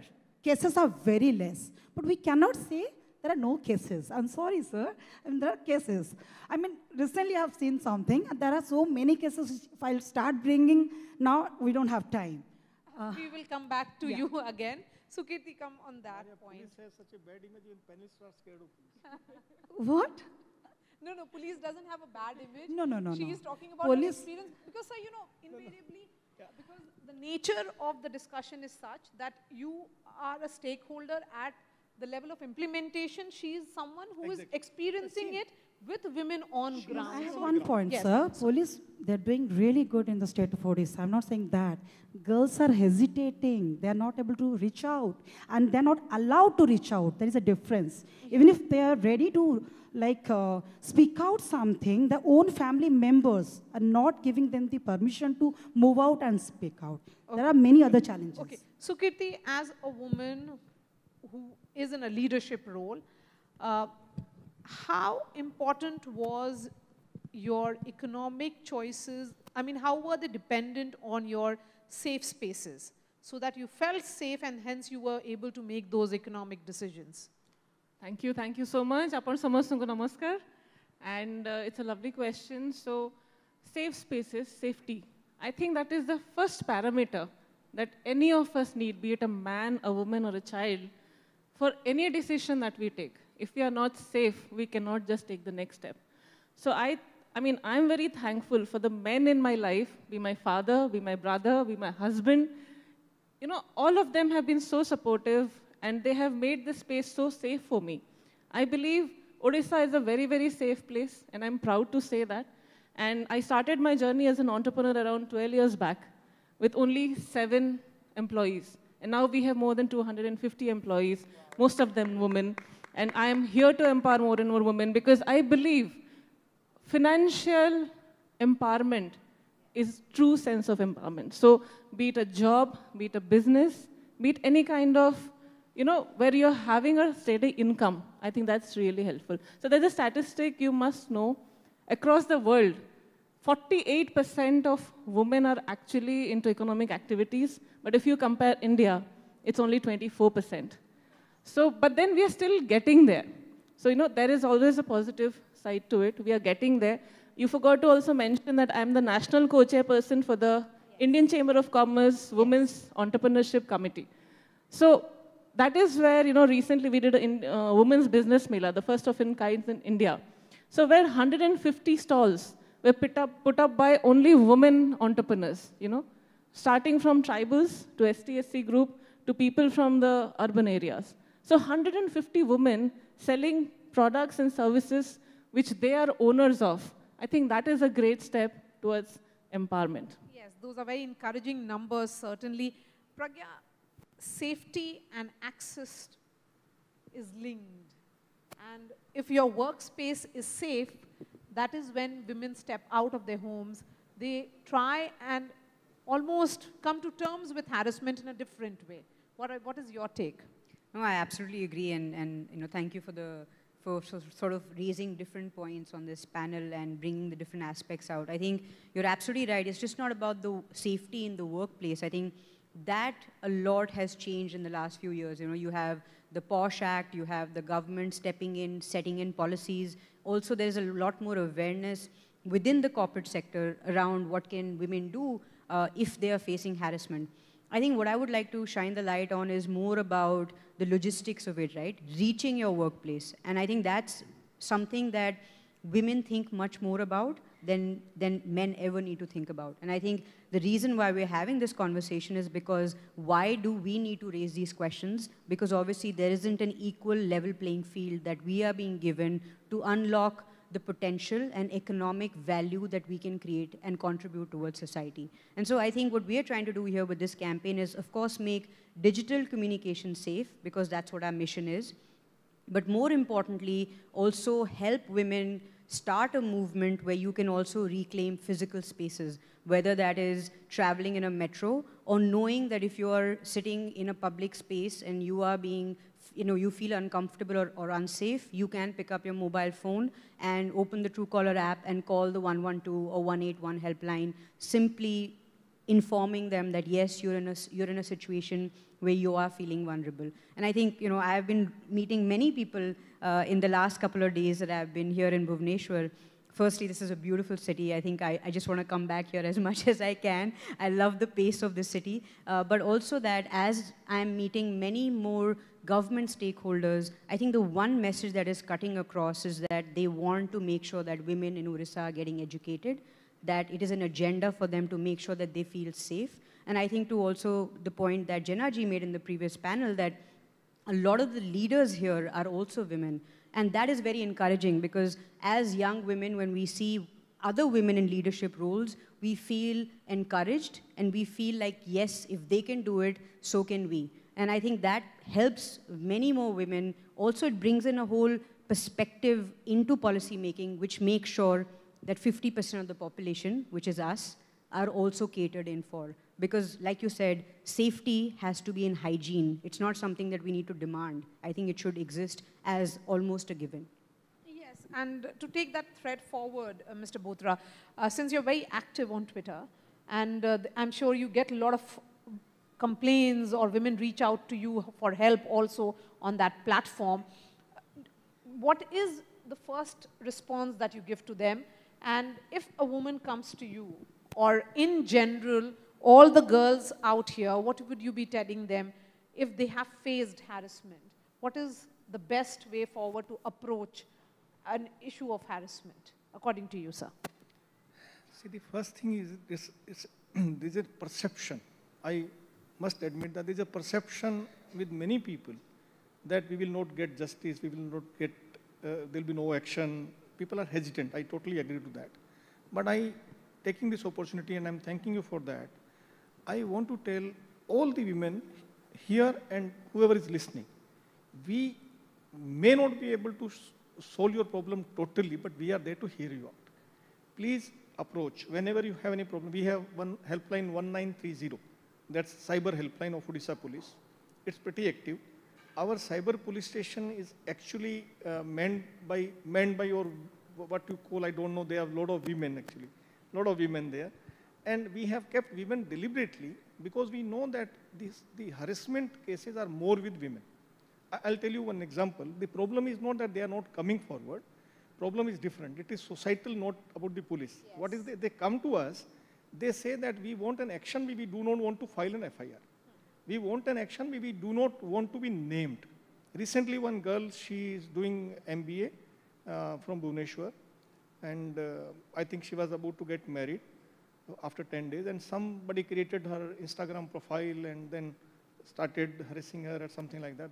A lot of things were happening. Then she came, met one of our officers. She said that I cannot file an FIR because my marriage will be in danger. So, though I'm telling you, legally we are not authorized to take action. Trust me, we are not. But we also understand, we are also from the society, we are not outsiders. We understand the realities of the situation. And we helped her, we approached the concerned social media platform, we got it down, we got the boy also. And incidentally, he was a cousin. Can you believe it? He was a cousin, and they said, no, okay, we don't want to file this opportunity again. I want to tell each and everybody here, and through you, everybody out there, we are here to help. That is what we are being paid for. Please approach us whenever you have any problem. And I'm telling you, we recently on December 2021, the government has opened 14 new police stations, 14 new cyber police stations across the state. So now almost every big district, every big place has a cyber police station. Please approach them. If you are not finding a solution, then as you told me that I am active on Twitter, you are telling that my DM is open. You know that I keep my DM open. My DM is open. Though I would sincerely want you people to approach through the government channels. That's the right thing to do. But of course, whether it's a government or private, personal, we are there to help you anytime. Yes, Rosalind, you know, the point being made by Mr. Bothra, and that was made by the girl there, and is actually highlighting the mindset. It talks about how harassment is a stigma, the conversation around it is taboo. Why? I mean, haven't we seen enough and more women suffer for all of us to realize that when it is about making allies, yes, men are important, but it is equally important to ensure that women in the family realize the sensitivities that are attached. And so tell me about your experience again. I want to know more stories from you because you will have those stories.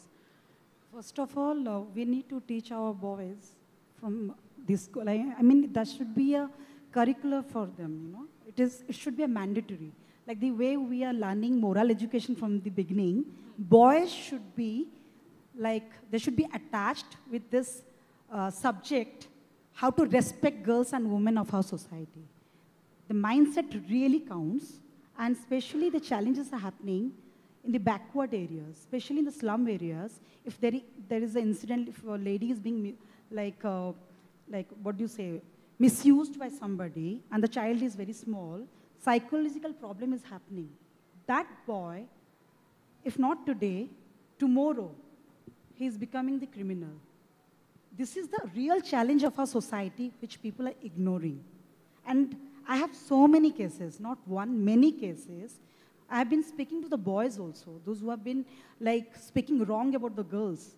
I try to just question them, why do you have to behave this way? When you are watching a movie or you are singing, dancing, you are happy in your own world. You are having your gang of friends, but when a girl is going, studying very well, you are not able to tolerate and giving bad comment, then chasing. And there is a case, particularly, her name is Pramodini Rahul. Like somebody was chasing and she had denied that guy not to marry. Next day, that guy became so upset. It was very unfortunate. Acid was thrown on her, full bucket, and she went into coma. After that, so many years, she came, like somehow through my organization, we had a work show, and she got recognized by the media. Our Honorable CM gave justice within 15 days.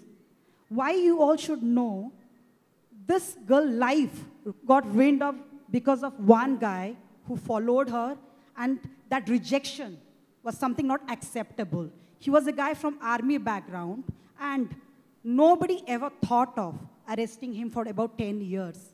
When the case got highlighted, then that girl got justice only within 15 days. And thanks to officers like Arun Babu and everyone, I think mindset to be changed. Boys should know how to respect our girls. For that, a mother should teach her boys first. Yes. I got 2 sons. I started telling them how to give respect to girls, because there will be a particular time they'll be having their girlfriends, right? But yes, that's true. They're teenagers now. Yes. But they should know how to behave with them and with normal friends also.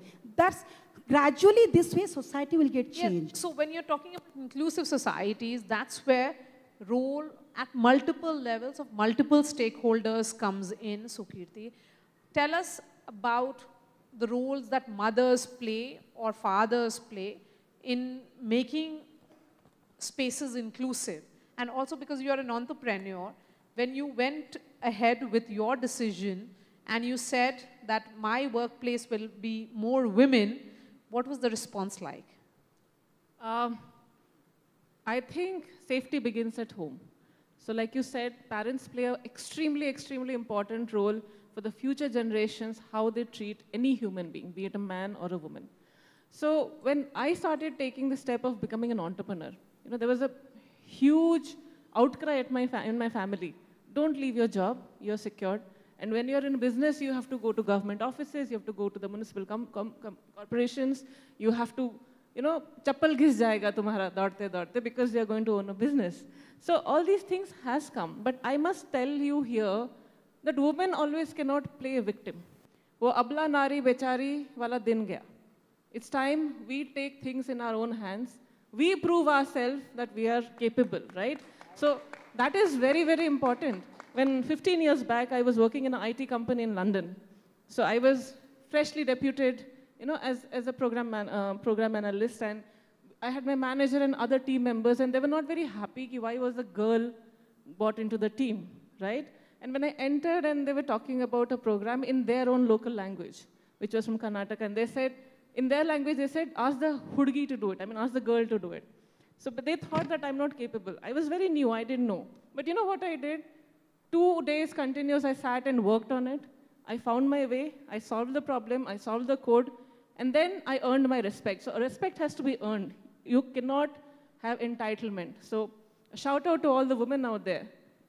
Get yourself capable, get yourself skilled, and especially the mothers out there, right? So we are the next generation. We have to empower our girls and boys both to be financially independent, to be respectable citizens, and of course, not to support any kind of crime. And there, the role of apps like Truecaller becomes important, Pragya, because that is needed for giving a woman that courage and her parents that confidence that if she steps out, she'll be safe. And she knows how to handle it. Yeah, no, absolutely. And I think, while we've been able to, through Truecaller, make sure that women are safe in their digital communication, because actually 90% of the 220 million users that we have, half of them being women, which is about 110 million in India, told us that they don't pick up a call unless it's identified from Truecaller. And that's simply because if you know who's calling you, you're able to take that considered decision on whether you want to take that call or not. And while we are making it safe, on phone and SMS, we also wanted to take it a step forward and say, what can we do to make sure that women are safe on the move as well? And which is why we launched the app called Guardians. And again, referring to the last panel where yes, you cannot have a police person or a special protection person with every woman in the state or in the country, but you can certainly have an app on your phone called Guardians, which can literally act as that protection for you. So please go ahead and, of course, use the app, but this is where technology is able to help you and at scale make sure that you're safe. So that when you're in these public spaces or you're traveling at night at 10 o'clock, and especially in Delhi, I think Orissa is a lot safer, but you're doing that at 10 o'clock at night, you can make sure that you have the right resources on your smartphone to make sure that you're safe. Because if you are not feeling safe, you can intimate your guardians, and you can also make sure that you can get help from local law enforcement just by a tap on your app itself. But I also want to sort of take it forward and say that, Maria, you've been traveling around the country with me as part of this campaign. And I have to agree with both Rajiv when he says that I think one consistent message we've got across all states is that the police is doing enough and more to be available to the public. And I must say, before this campaign, I had the same perception. The good news is we're talking about the issue, yes. But the bad news is also that it's still in 2021, we're talking about the issue. So there has to be some steps that we need to take, or some sort of radical thinking needs to happen both within society and in government machinery to make sure that at some point women are able to unlock their potential and again contribute much more to the society and the economy, because unless we are not financially empowered and independent, the brave decisions that we want to take we are not able to take because of the constraints in which we function. So yeah, I mean, I think technology plays a very important role, and we're also doing a lot of digital training. Again, leveraging on the scale that technology brings. We are running, mass trainings, and we also plan to bring those trainings to Orissa eventually, where we can do on-ground trainings around how can you stay safe and navigate around the digital world in the most safe way possible, because you have to be on the internet if you want to succeed. You know, there is no way, and especially COVID made that real for us. More and more smartphones came into India, and many more people were either running businesses or learning, which is education. Even kids were using smartphones. So we have to make sure that people don't get scared of the internet, but actually embrace it. And if they know how they can sort of have the tips to stay safe in the internet world, many more people will embrace it. You know, I spoke about this even in Telangana, where when we were kids and we grew up and we stepped out in the brave and braved ourselves into the bad world, we had tips that our parents told us, you know, don't talk to strangers, don't take a sweet from someone else. And that is what we want to be able to talk about through our digital literacy campaign. If you get a message or a call from someone you don't know, don't pick it up or block it, or even better, check on Truecaller so that you can make sure that you are taking the call from the right person. And we're also making sure that all the verified numbers, the helpline numbers, where you can pick up the phone and report crimes are easily available on your app, so that we're leveraging technology to make sure you feel safe. Okay. Let me open the floor for questions now. Please go ahead. Let's move the mic there. Yes, please, go ahead. Good evening, ladies and gentlemen. My name is Isha Giri. I'm an engineering student from Odisha University of Technology and Research. And my question is that how do you acknowledge the false harassment cases that comes to these digital platforms? Because as much as it is easier for victims to reach out, it's also easier for people who are just creating misconception in the society. So how is that false harassment cases managed? You're talking about digital cases? So both. So especially in cyber crimes, because that's easier for people to do. No, see, cyber, one thing good about cyber crime is that it is difficult to start, but the evidence is very pakka. You can't delete the evidence. If you have done something on cyber, some crime anybody has done, then the evidence will stay. You can't really change the evidence. So, yes, maybe somebody might threaten somebody with some kind of complaint or something. But again, to my understanding, we have not seen many cases, false harassment cases. I have not seen many cases where somebody is harassing falsely. If you're talking about 498A, this dowry case and family disputes case, that's a different thing. There are a lot of things are there which people, we have seen a lot of cases of women where they are filing the false cases against the in-laws and husband and all. But as far as digital cases are concerned, these cyber cases, I don't think we have seen many cases. So like because this. that is also one of the reasons why the first thing that happens in the society when a woman complains is that the victim comes under scrutiny, whether the case is true or not, whether she's making a true statement or not. Yes, that's wrong, I'm telling you. That's wrong on the part of the police officers. A lot of police officers sitting there. But I can tell you again, the cases, see, it's about the experience. If a police officer, they are also human beings. So if they feel that women are coming with false cases against in-laws, against this, that, then they have kind of doubt in their mind. But about these cyber cases, if some girl comes to us and files a report or even tells us orally that somebody is harassing her, somebody has created a false profile or morphed picture, there is no question of doubting her, because she generally brings some kind of evidence along. So those cases, I don't think we are doubting anybody, rather we are telling, and I told just now, Maria told me, I'm inviting anybody or everybody, if you have any problem, please don't keep it to yourself, bring it forth, come to us, we'll do whatever best possible. Yes. Let's take more questions, please. Anybody? Okay, there is, can we move the mic there?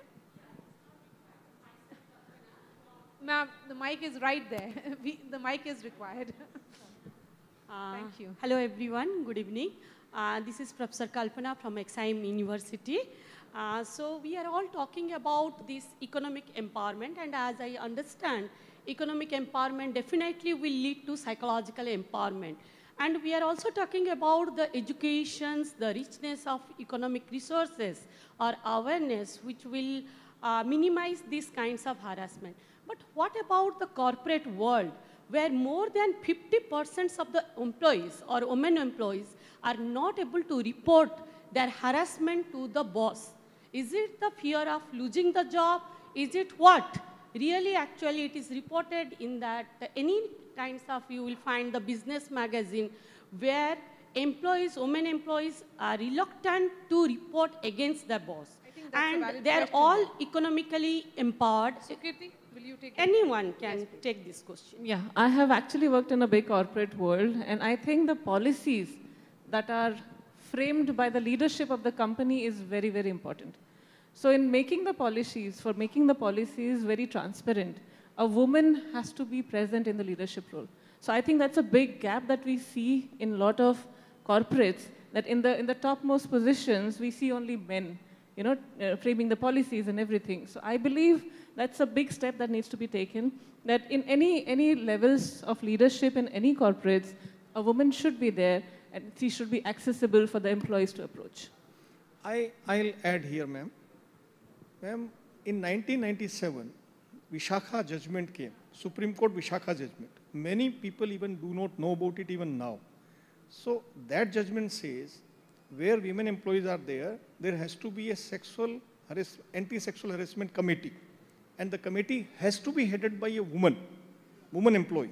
And not only that, there has to be somebody from outside the organization who is a member of the committee. But unfortunately, many corporates are not following it. So if you are working in a corporate, if you are a woman, if not a woman, you are a man, please insist. Everybody should insist that this kind of committee must be there. You can't put things under the carpet, number one. Number two, ma'am, as we are talking about the conversation, we have seen Me Too recently. Now, when the Me Too was happening, why conversation is important, why this dialogue was important, when Me Too things were happening, nobody was talking about it. Everybody was scared. But then, after a lot of years, many years, thankfully, things started talking, people started talking, and people got punished. I am sure, if today that same person thinks of doing the same thing, he will think 10 times more, because he knows now this lady can speak up. There will be conversation, there will be somebody to talk. So whoever is working in the corporate, this is a kind of joint responsibility. Today morning I tweeted, ma'am, that we are very active on social media. If some sexual harassment taking place on social media, then 30 people will jump. How could you talk and put such a remark? But in your own office, some girl is being harassed, and you don't talk. You don't talk. Is it not bad? Not shameful. So it is a joint responsibility, combined responsibility. If something is happening in your vicinity, in your office, in your society, in your neighborhood, please speak. More we speak, less will be the problem. I have just enough time for one more question. Please go ahead. Good evening, all. I'm Shubhra from Exime University, and kind of have a follow-up on her question. So we do have posh cells in organizations, but many a time, since I come from a consulting background, we travel a lot with colleagues. Many a times it happens that you think that something is not okay. It's just an instinct. It's a feeling. But when you come back and report, you ask for evidence. What exactly happened? Nothing happened, but I still feel that something is not okay. So what do I do in that case? It is usually not taken forward. First of all, we are all very strong, okay? Stand for yourself, not to depend on anybody, because even if in your company, there will be somebody who will be very biased also because of her or his position. They will never come forward to expose their name. They will always try to protect their career. And you should be, कहते हैं ना, हम लोग शेरनी जैसे हैं really. You have to behave that way. एक डर पैदा कीजिए. उसमें वो ताकत हम में है. We all ladies and girls are having that. It's been given by the God. But try to encash that at that particular moment. You don't have to wait for the Me Too campaign. बहुत सालों के बाद आप press करेंगे मेरे साथ ये हुआ मैं बेचारी थी. कोई बेचारी नहीं होता है. सबके साथ. Now she's sitting next to me. Maria, Maria. This is also an harassment. बहुत लोगों ने किया होगा. मेरे साथ Rose, Rosie, so many names. To hell with them. ये भी एक harassment है. Nobody has the right to speak that way, to comment that way. But कितने लोगों को समझ में आता है how to name somebody. यदि वही चीज हम लोग start करें लड़कों के against, उनको कैसा लगेगा? You know, simple line I have to complete. Raise your voice immediately. 10 people will be coming forward to support you there itself. And even if there is no one to support you, you try to approach me, my team. There is a system. I think just want to add here just one other thing, which is actually under the POSH Act, if you read the law is actually in the favor of the women when they report such a thing.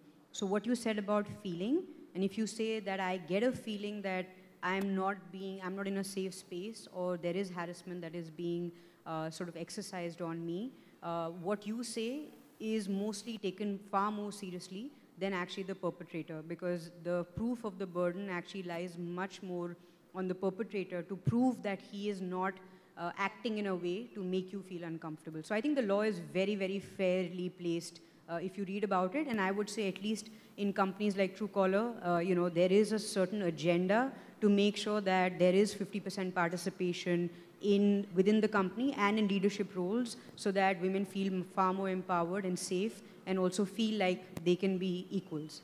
Yes, we have come to the end of this discussion. Ma'am, I'll give you time. Please go ahead, ask. She complained that we didn't. Yes, ma'am. Mic आ गया आपके पास फौरन. Please पूछिए सवाल. Thank you, madam. Odia या हिंदी? ओडिया से कही.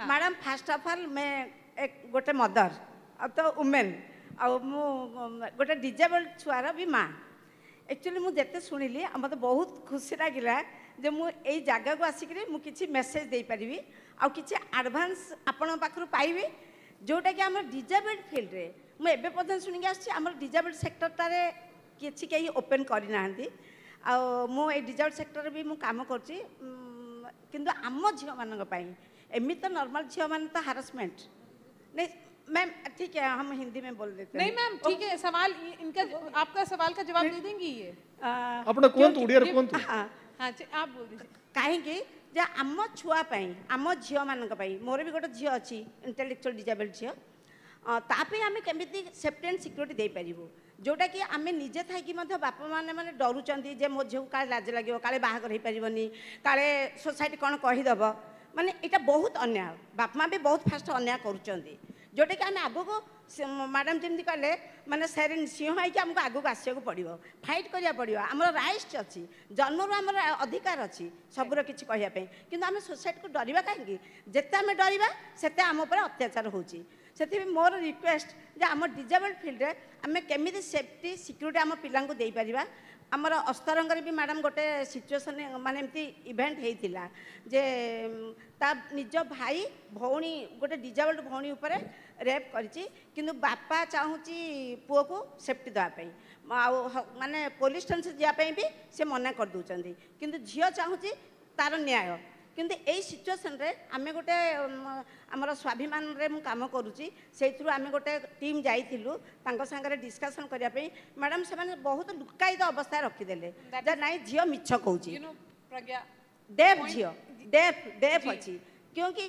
कहीं से एक्सप्रेशन करि पारुनी सी कहला जे सी किछि करूनी जानूनी एमिति भाव से लुचई देले परिस्थिति माने एमिति सोसाइटी होची जोटा कि आम अंतर भी माने लुह भी आसी जाउची जे आम घरर भाई भौणी एमि जदि हबा आमे काहाकु नै कि घर करबा सोसाइटी आमे केमिति हबा अवेयरनेस बहुत दरकार माने अर्बन हो रूरल हो सबू एरिया रे हमर एडवांस दरकार और खास कर हमर डिजेबल्ड सेक्टर रे एथि पे मैडम ए मेसेज ता दापे जी बिल्कुल आपका मैसेज हमको समझ में नहीं आया लेकिन हमने आपके सेंटिमेंट्स को कैच कर लिया अरुण बोथरा आपको जवाब देंगे ए जो केस आपने कहिले अस्त्रंग का यार एफआईआर हेछि की हां सर हेइथिला मत लागु के हां एफआईआर हेछि मु जानि नै आपन ते के हमकु पठान तो हां निश्चय निश्चय पठान तो जे से जियो कहूछि मु एफआईआर देबा पई राजी अछि कि स्टेटमेंट देबा पई अछि निश्चय त किछि कथा ही नहीं हां सर संगे संगे उठाई देबा किछि असुविधा नहीं थैंक यू किंतु आपण जो कथा कहले ठीक कहले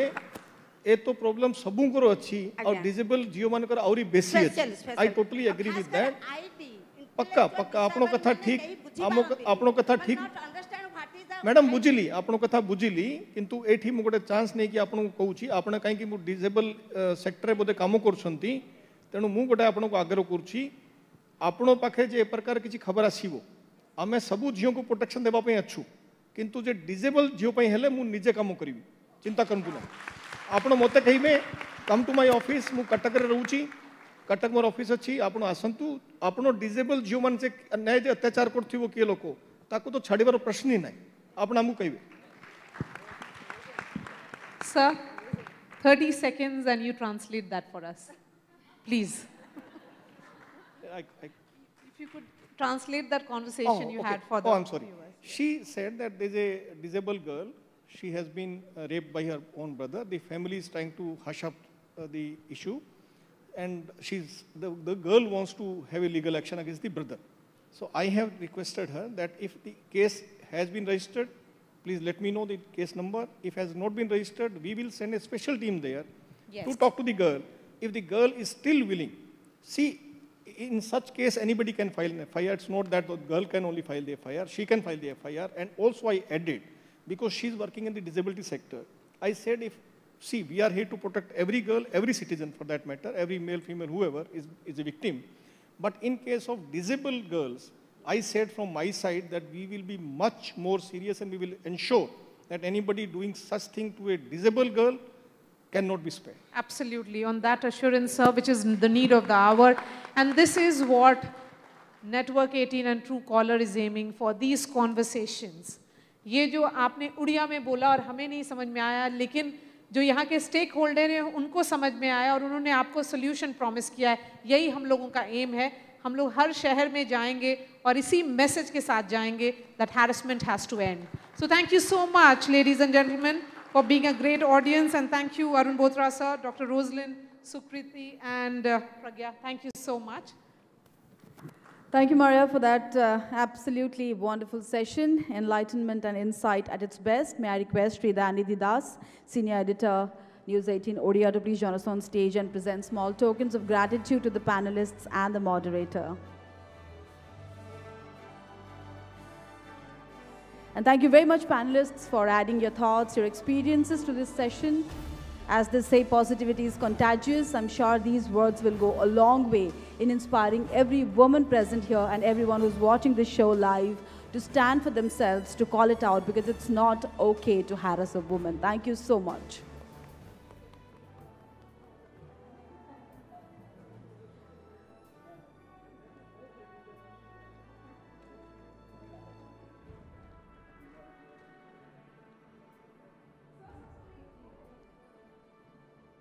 And the customary group photograph post yet another insightful session. Thank you once again, moderator. Thank you, panelists.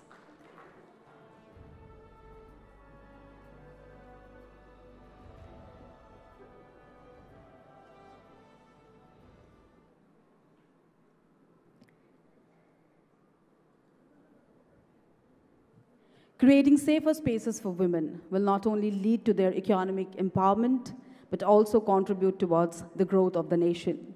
Once again, I would like to thank all panelists and the moderator. It's now time to hear from women about their tales of courage when it comes to facing and fighting harassment. I would now like to call on stage Ridhima Bhatnagar, Senior Correspondent, News 18 Network, to please join us here and moderate the next session.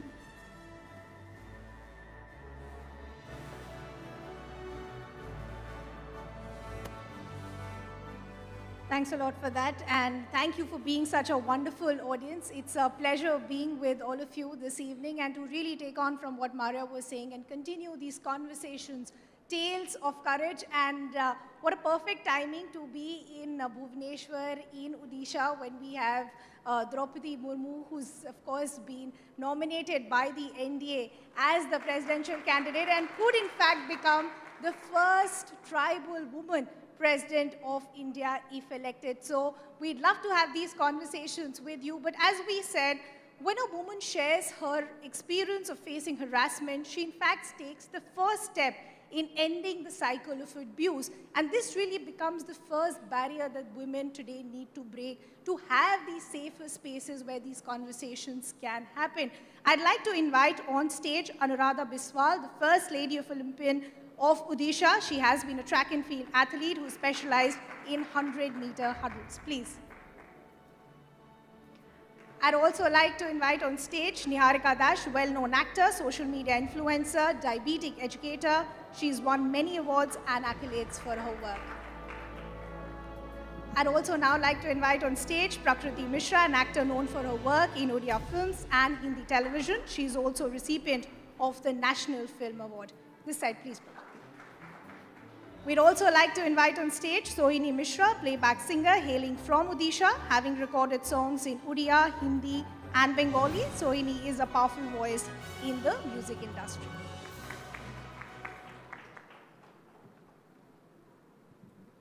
I'd like to thank all of you once again for taking out the time and joining us here.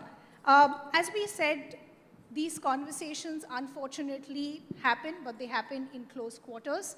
It's time we bring these conversations up in the public narrative. Unfortunately for all of us as women, this is a reality that we live with, where harassment becomes a daily routine. But the idea today is that you put out your tales of courage. You, as artists and influencers, you set an example for women who are listening to us here and our viewers who are joining us on our social media platforms as well, to have that courage, to feel that there is a space for them to have these conversations today. I'd like to first begin with you, Sohini, and I'd like to take this question to all of our panelists. As artists, as successful women, unfortunately, as I said, harassment is a reality we all deal with today. I want to just understand your experience of working in the industry. How has it been? Is it this unfortunate reality that we all live with every single day, trying to change the narrative, but unfortunately it still remains? Thank you for the question. ऐसे harassment, sexual harassment मेरे साथ कभी हुआ नहीं है, पर मैंने सुना है, मेरे friends लोगों के बारे में सुना है, और मेरे साथ हुआ नहीं है शायद मेरे parents की वजह से, क्योंकि हमेशा उन लोगों की ये डर रहता है कि हमारी बच्ची बाहर जा रही है, कहीं उसके साथ कुछ गलत ना हो जाए, तो इसके लिए हमेशा मेरे साथ मेरे पेरेंट्स रहते हैं, तो मुझे भी कहीं ना कहीं ये डर रहता है। पर जब मेरी एक फ्रेंड थी तो और हाँ, जब मैं स्टेज पे जाती हूँ, जब परफॉर्म करती हूँ, ऐसे हुआ है मेरे साथ कि कहीं मिसबिहेव्स मेरे साथ हुआ है, बैड टच, ये वो, तो ये सारी चीज़ें हुए हैं, तो ये ऐसा होता है हमारे साथ, तो और हम फाइट आउट करना चाहिए और हम लोग करते भी हैं। और कभी कभी ऐसे चीज़ें होते हैं जब पावर की बात आ जाए, कोई पावरफुल आदमी रहते हैं पीछे, तो वो लोग अगर कुछ हरासमेंट करते हैं तो उसके अगेंस्ट हम लोग फाइट नहीं कर पाते हैं, तो ऐसे होता है हमारे साथ। जी, Prakriti, I would like to hear your experience as well. As we said, it's become a common routine to either receive these messages or comments on various social media platforms. What happens from there on? How do you deal with that reality every single day? Thank you for the question, and I would really thank the entire team of News 18, Truecaller, and the entire organizer for this event, and for having me here and having all these beautiful panelists here. Day to day, I mean, in the industry or outside, there's this thing about, you know, this men, some creeps behind social media, behind their computers, they find it very funny to make fun of other people. And that's where it begins, actually. When you ignore them, they keep on poking you again and again, again and again, again and again. And if you also reply to them, they make it even worse. So should I share my story, like, if I may? Yeah, sure. So basically, I would like to share a story which happened, which actually got me into a lot of, everywhere actually. So I endorsed a campaign, an alcohol brand campaign, and I'm an actor as an artist. It's also a part of my job to endorse brands, and that was one of those incidents during the pandemic. So I signed up from my agency for an ad, for an alcohol ad brand, and I did the ad. I was not even holding anything. I was just sitting next to the brand campaign. And within 24 hours, I got so badly trolled all over the social media in Odisha, and people started making YouTube channels, you know, making controversies about it and saying, so my father is a veteran music director in Odia film industry, Mr. Manmat Mishra, and he is known to be the king of bhajans as well. So they started dragging my father, my mother, my entire profession and everything, and they started jumbling it up ki, how can she promote an alcohol brand being this daughter, being somebody so this, so that. I think that's where the big concern is ki कुछ भी हम कर लें, it's okay. What will the woman be able to do? ज़्यादा से ज़्यादा block ही तो कर देगी और probably she'll just ignore it. Niharika, I want to understand your experience. I think this is the mindset which is the biggest problem as far as these conversations are concerned, where it's become so easy for men that बोल सकता हूँ मैं तो क्योंकि कोई action होगा नहीं. Thanks for the question. See, when society is orderly, then everyone is safe here. When it comes to a woman, she has to face, whether it is home, whether it is office, whether it is her shooting set, she has to face every kind of harassment, you can say. And it's up to her how she is dealing with her. Somebody, the director is calling us and scolding us that you are not performing well. If I'll say that is an harassment to me, maybe it is not, or maybe it is. So it's up to me that how I am handling the harassment. Harassment is everywhere. If society itself is in danger, society itself it is not safe, then how a woman will be safe? It is my point, I would say. So we need to take out the root. We need to create an awareness inside the society, in our home, inside us. For my safety, I will be the first person who will be responsible if something is happening to me. I cannot blame the police why they didn't come on time. Why? And then they can ask me that why you went out in the night, middle of the night. If I'm going somewhere, then it is my responsibility to inform my parents, to inform my friends that I'm going out and this is the place I'm going. So in my point of view, harassment is everywhere. And we need to be more courageous. We need to be more courageous to fight with that. Absolutely. Anuradha ji, आप बताइए आपका experience कैसा रहा है?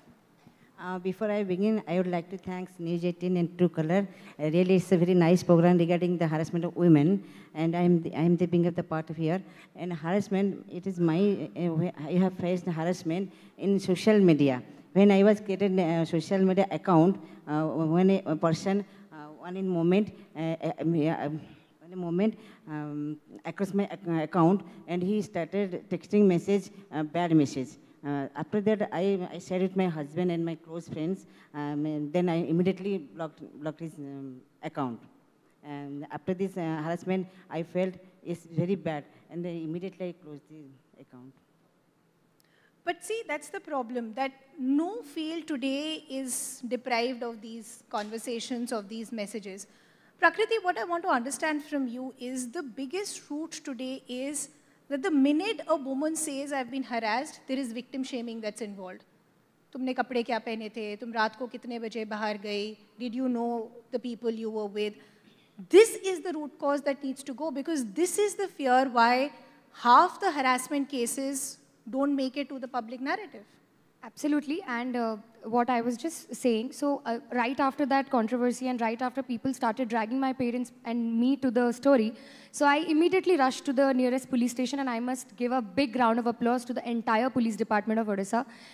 They immediately lodged an FIR because they started getting my parents, and I'm like, you have to troll me, you troll me, or do whatever, you directly deal with me. You don't have to defame my family, my parents, because I'm doing my job, they're doing their job. You don't have to merge everything and make a story out for your own benefit. So they lodged a complaint, and everybody told me, you don't have to go and unke muh mat lago, tumhara tum alag ho. Maine bola, nahi. If I am an actor, if I'm known to be a heroine, to be an actress, then it is also my job to inspire girls, to inspire all the people out there to speak about it. So I immediately rushed to the nearest police station, and I lodged an FIR. That video channel guy, that entire video just immediately went off. Everybody, those who had posted and reposted that stupid content, which was absolutely illogical, got out of the social media, got out of all the networks, all the portals. And gradually, I swear, like, I started seeing all my other colleagues promoting the same brands, and they all started doing endorsements, and they all understood like how, if I'm sponsoring a brand, that doesn't mean that I believe in it. It's my job. So if I decide to do something, it's a part of my job to endorse a brand. So you need to speak up. The problem that we face, and most of the cases that doesn't get registered, because हम लोग ये सोचते हैं कि लोग क्या सोचेंगे? अरे लोग क्या सोचेंगे? अगर ये हम सोचेंगे तो लोग क्या सोचेंगे? I think that's a very valid point that Prakriti is making, and I think that's the biggest problem as far as the harasser is concerned as well.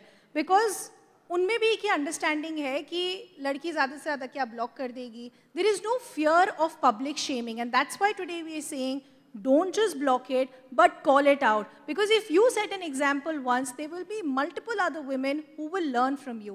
Shohini, ये मैसेजिंग कितना इम्पोर्टेंट है सेंड आउट करना कि हाँ तुमने block कर दिया, अपनी सेफ्टी पहले इंश्योर करी, पर एक पब्लिक शेमिंग ऑफ द हरासर होनी चाहिए कि कल वो दूसरी किसी लड़की के साथ ऐसा ना करे. ये हम लोग अगर फाइट करेंगे कोई भी चीज़ों के बारे में, जैसे प्रकृति ने कहा कि उन्होंने जाकर पुलिस स्टेशन में कंप्लेन किया तो ये एक्शन लिया गया, तो हम लोगों को बोलना चाहिए. जैसे मेरे साथ एक बार हुआ था, मैं स्टेज पे थी और कॉलेज का एक इवेंट था, तो वहाँ पे मुझे कुछ ऐसे ऐसे बोले, तो मैं वहाँ पे बंद करके चली गई और ऑर्गेनाइज़र को बोली कि ऐसे ऐसे करके मुझे बोल रहे हैं, कुछ अजीब सी चीज़ें बोल रहे हैं. तो वो उन्होंने जाकर वो स्टेप लिया, उन्होंने जो लोग ऐसे बोल रहे थे. तो वैसे चीज़ और भी मेरे फ्रेंड्स के साथ बहुत ऐसे ऐसे कुछ हुआ है, मिसबिहेव्स करते हैं. जब हम लोग ऑडियंस के जब डांस नंबर्स चलते हैं इवेंट्स के दौरान, तब हम लोग ऑडियंस में एंट्री करते हैं तो मिसबिहेव्स होते हैं हमारे साथ. तो ऐसे हुआ था मेरे फ्रेंड के साथ. तो इमिडिएटली हम लोग बोलते हैं कि नहीं, ऐसे होना नहीं चाहिए. लगता है कि ये सिर्फ एक विमेन आर्टिस्ट का प्रॉब्लम है, मेल आर्टिस्ट के साथ क्यों नहीं होता? ये एक अंडरस्टैंडिंग क्यों है that it will be okay to get away with? Why do you think that still continues? That why is it okay कि women artists आती हैं, उनके साथ छेड़खानी हो या comments हो? Why is that okay? Why does that still continue in the industry today? ऐसे ये अवेयरनेस होना चाहिए कि उन लोगों को डर रहना चाहिए कि ऐसे फिर से दोबारा ना हो. तो उन लोगों के अंदर ऐसे फियर करना चाहिए कि वो फिर बाद में ऐसा ना करे. तो ये मुझे लगता है. Okay. तो ऐसे कुछ पनिशमेंट होना चाहिए कि इवेंट से पहले इन लोगों को अवॉर करना चाहिए कि ऐसे करना मत. तो मुझे ऐसा लगता है, शायद इसीलिए होता है हमारे साथ. एक सेंस ऑफ फियर शायद नहीं है, एक सेंस ऑफ पनिशमेंट शायद नहीं है. May be that's why we see these cases continue. ये हमेशा लेडीज़ के साथ नहीं होता है, एक मतलब मेल आर्टिस्ट के साथ भी होता है ये सब. बट फ्रीक्वेंसी क्या फीमेल आर्टिस्ट के साथ ज़्यादा होती है? होता है. हाँ, that's a concern point. Anuradha ji, as an athlete sports fraternity में इतने टाइम आप इस इंडस्ट्री में हैं, क्या आपके साथ भी ऐसे एक्सपीरियंसेस हुए हैं जहां आपको अपना पैर रखना पड़ा हो, एक क्लियर मैसेजिंग सेंड आउट करनी पड़ी हो कि नहीं, ये हरासमेंट और नहीं चलेगा? क्योंकि काफ़ी टाइम ऐसा होता है कि विमेन को एक कॉम्प्रोमाइज़ करने के लिए बोला जाता है कि तुम्हारी वर्क स्पेस में तो ये चलता है, बट मेल के लिए वर्क स्पेस में it's not going to happen. Yes, I have faced harassment in field of training, sports training.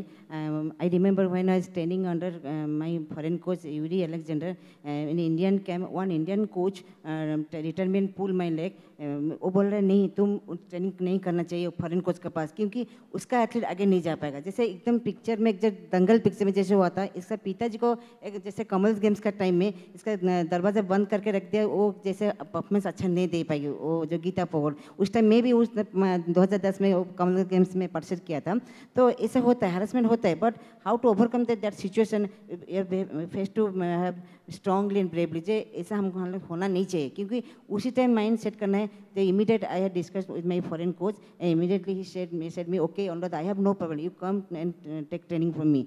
तो उसी टाइम में आई वाज हैप्पी. यस, मेरे साथ मैं क्यों आवाज़ अपना मैंने उसको बोला, उसका डिस्कशन किया, तो इसी वजह से मैं ट्रेनिंग कर पाई. क्यों इसके बाद नेक्स्ट में नेसा रिकॉर्ड किया, अगेन नेसा रिकॉर्ड किया था मैं, आई थिंक 2018 एंड 14 में किया था.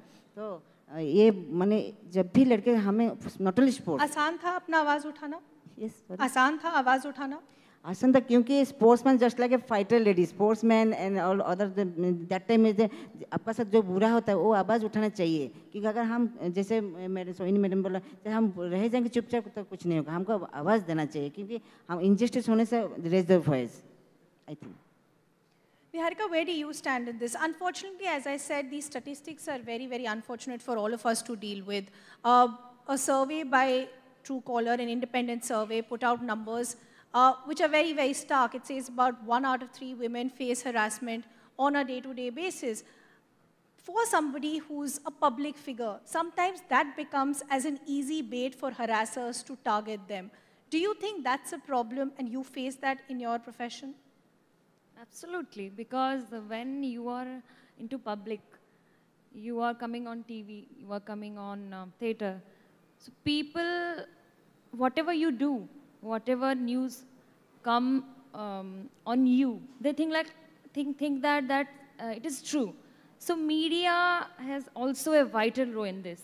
I believe many of the women who are sitting here, if they are facing something in our industry also, if they will think about go and report, as Prakriti said, that media will suddenly jump, and media should never portray the news into a negative way, right? Because it will hurt the woman.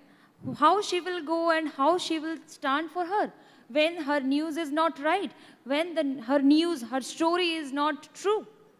For the TRP, if media is portraying the story in a negative way, if media is playing the story in a different way, so how she will go and speak out? That is also a part.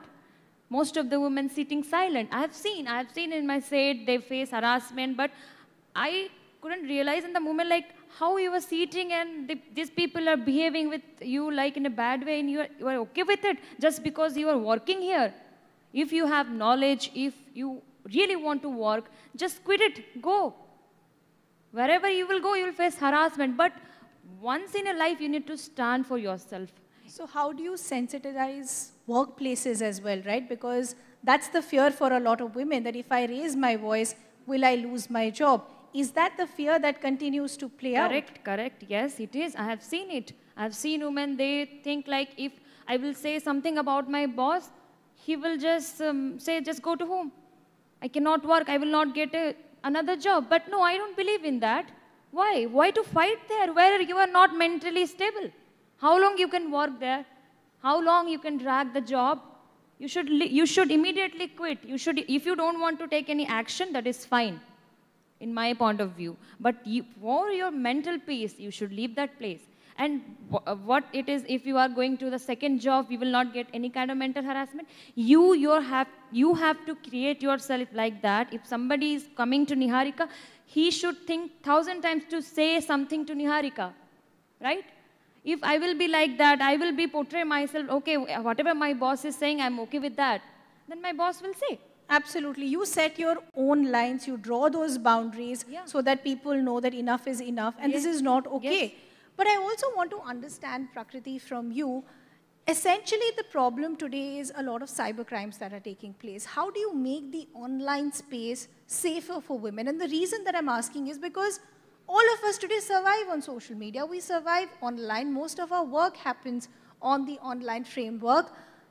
Why should I not feel safe? Why should I be made to feel that I am a lesser citizen than anybody else in this country? What can be done to make that platform and that space safer for women today? I think in social media, though it's very, because it's very huge, the entire place, the entire digital market area is so huge that it is very, very difficult to filter the people, those who harass women, and for that matter, there are women also harassing men, but as you said, the statistics are unfortunately very different. I think there comes also a part like Truecaller, apps like Truecaller. I genuinely have my personal experiences with Truecaller that whenever I get an unknown number, we were just discussing it behind the stage that we go to the Truecaller app and then we immediately see who is this person. And then only we decide to take the call. Same likewise, I think we need to have such filter programs or maybe such kind of boundaries or some kind of technology, the apps that we use right now, the social media apps that we're using. There are a lot of features that has come up like restrict wo, but I think girls, we need to really increase our confidence and call it out. Just call it out. Absolutely, and I think the other big concern is that even if I want to call it out, what are my avenues? What are the helplines? Where can my voice be heard? For example, and that's why we keep repeating these, because today all these young women who've joined us in the audience, you should also know about this. If you have somebody who's disturbing you, you getting unwanted calls and messages, you've blocked it, there is also a helpline for women today. If you look at the Truecaller app, 112, 181, those numbers are readily available. You will get immediate help. But beyond those helplines, we also need to create a safer environment of trust, that women feel comfortable of getting these concerns out. Because I think the biggest concern today, Shohini, is that women feel मेरे पास support system ही नहीं है, मैं जाके बोलूँ किसको? मेरे घर में लोग support system के लिए नहीं है, बाहर लोग support system के लिए नहीं है, वो पहला कदम मैं उठाऊँ किसके साथ? मेरा एक क्वेश्चन है कि जब ऐसे ऐसे केसेस मैंने देखा है कि मीडिया में सपोर्ट तो बहुत किया जाता है, पर ऐसे कुछ केसेस आते हैं जब कुछ पावरफुल लोग आ जाते हैं, कभी पॉलिटिकल लोग आ जाते हैं, जब इन्वॉल्वमेंट होता है उनका, अगर उनके साइड से अगर गलती हो तो वो दिखाया नहीं जाता है, कहीं पे वो दबाव आ जाता है। तो ऐसे चीज़ में हम लोगों का जैसे घर पे डिस्कशन होता है, तो तब हमारे पेरेंट्स बोलते हैं नहीं, इन लोगों को साइड होना चाहिए, क्योंकि पॉलिटिकल या पावरफुल लोगों के साथ पंगा नहीं लेना चाहिए। तो उस केसेस में हम लोग कैसे कॉल आउट किए, हम लोग कैसे किसको बताएं? तो ये सबको मेरा सवाल है, और मैं इस चीज़ से बाहर नहीं आ पाती हूँ। मुझे लगता है मैं हेल्पलेस हूँ इस मामले में। नहीं, जैसे हमने बोला कि हेल्पलेस तो एक किसी को नहीं अपने आप को समझना चाहिए। जैसे प्रीवियस पैनल में भी बोल रहे थे, एक नैरेटिव इंडिया में सेट करा जाता है कि विमेन अबला नारी हैं, बेचारी हैं। ये नैरेटिव हमें खुद चेंज करना है, मुझे चेंज करना है, आपको चेंज करना है, ऑडियंस में जो बैठे हैं उनको चेंज करना है, because we need to define these conversations and these stories. But as I said, taking on from what I said as far as the support system is concerned, Niharika, the bigger concern is also how do you ensure that people within a family become our allies? The mindset change of the male members around us also needs to happen. Our brothers, our fathers, our husbands. How do you ensure that they become our support system for us to have this convenient environment to raise our voices? Yeah. Harassment is also there in family. As in our previous discussion, I was listening that recently the movie is on some social media OTT platform. You can watch it. That one girl was being raped and her mother got to know, and her mother itself killed her due to the fear of society, because she was being touched by another person. When we are going to a mother and saying that, mother, this thing happened to me in school or college, she should support her first.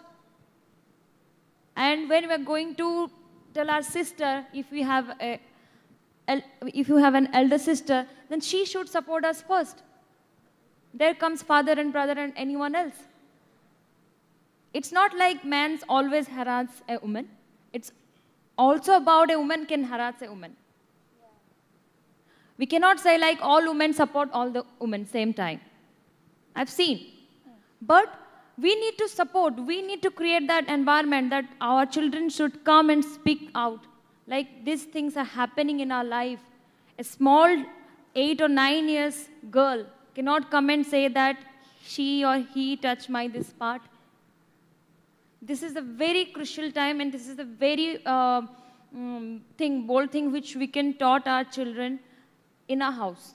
I think the larger issue that Niharika is suggesting is also that you need sensitivity at a very young age. You need that education. You need these conversations to happen for even kids to understand what is a good touch, what is a bad touch. And these conversations need to begin at home. Anuradha ji, आप एक माँ भी हैं, आप कैसे ensure करती हैं कि आपने अपने एक्सपीरियंस से जो सीखा है आप अपने बच्चों को सिखा सकें कि आगे जाके उनको वो तकलीफें ना हो? I must say, being a mother, first I would teach my son how to respect the women and how to help the women in any kind of situation. First you should know. देखिए जैसा घर में हम सिखाते हैं, जैसे charity begins from home, तो घर में कोई बहन हो भाई हो जो जैसे रिस्पेक्ट देना चाहिए, बाहर में कोई किसका बहन भी होता है, किसका माँ भी होता है, किसका बेटी भी होता है, उसका हमें होना चाहिए कि हम अगर सोसाइटी में ऐसा करेंगे तो ये हमारे फैमिली को इफेक्ट पड़ता है, जनता है, क्योंकि ये ऐसा करना नहीं चाहिए। तो मैं यहाँ अपना बच्चों को सिखाऊंगी कि respect the women and respect the human beings. बहुत अच्छा क्या बोलते इंसान बनना चाहिए, जो अच्छा इंसान बनेगा वो अच्छा ही सब सोसाइटी के लिए बनेगा। बहुत एक अच्छा लार्जर मैसेज आपने हम सबको दिया है। But Prakriti, I actually just want to go back, and I just had this thought, you know, you were speaking to us earlier that you filed a case against a portal. But in most cases, and I've spoken to a lot of people, there is also this slight fear of backlash, that if I file a case, if I name them out, can they come back to me? They know my identity, they know my address. Can this backfire? Is that a fear that played on your mind as well? Oh, absolutely not, because bring it on. I'm ready for anything. Because if you stress me out, I'm going to stress out into 100 times. So I'm a person like that. I would not spare anyone for that matter, because I would like to say, add on to this, my mother has been my biggest inspiration actually. So I would like to share a very big story in the shortest way possible. Me and 4 of my school girlfriends, we were in Goa. And we were just randomly taking pictures, and we were having fun in the Agoda beach. And we were also not wearing clothes that we should have wore in Goa. Despite of that, 4 uncles came and they started taking pictures. Till then it was fine. I was like, theek hai. And then randomly they started throwing sands on us. And when we ran to them, and when me and my 3 girlfriends, हम लोग उनके पास गए, and we started snatching the uncle's phone, and we saw the uncles zoomed each of our body parts, and he was clicking pictures, and that is so gross, because they were all chachas and dadas की उम्र के uncle.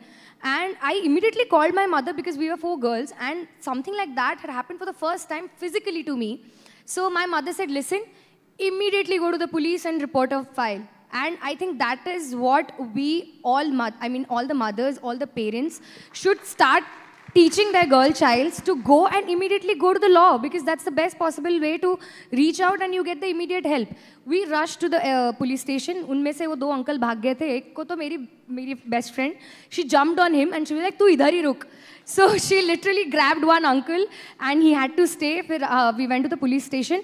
There also one thing happened. One police uncle was actually helping us a lot.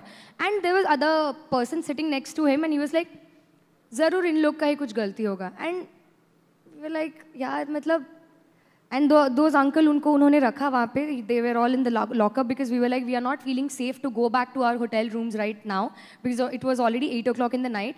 But yes, I slept so peacefully that night, thinking that those creeps are inside those bars.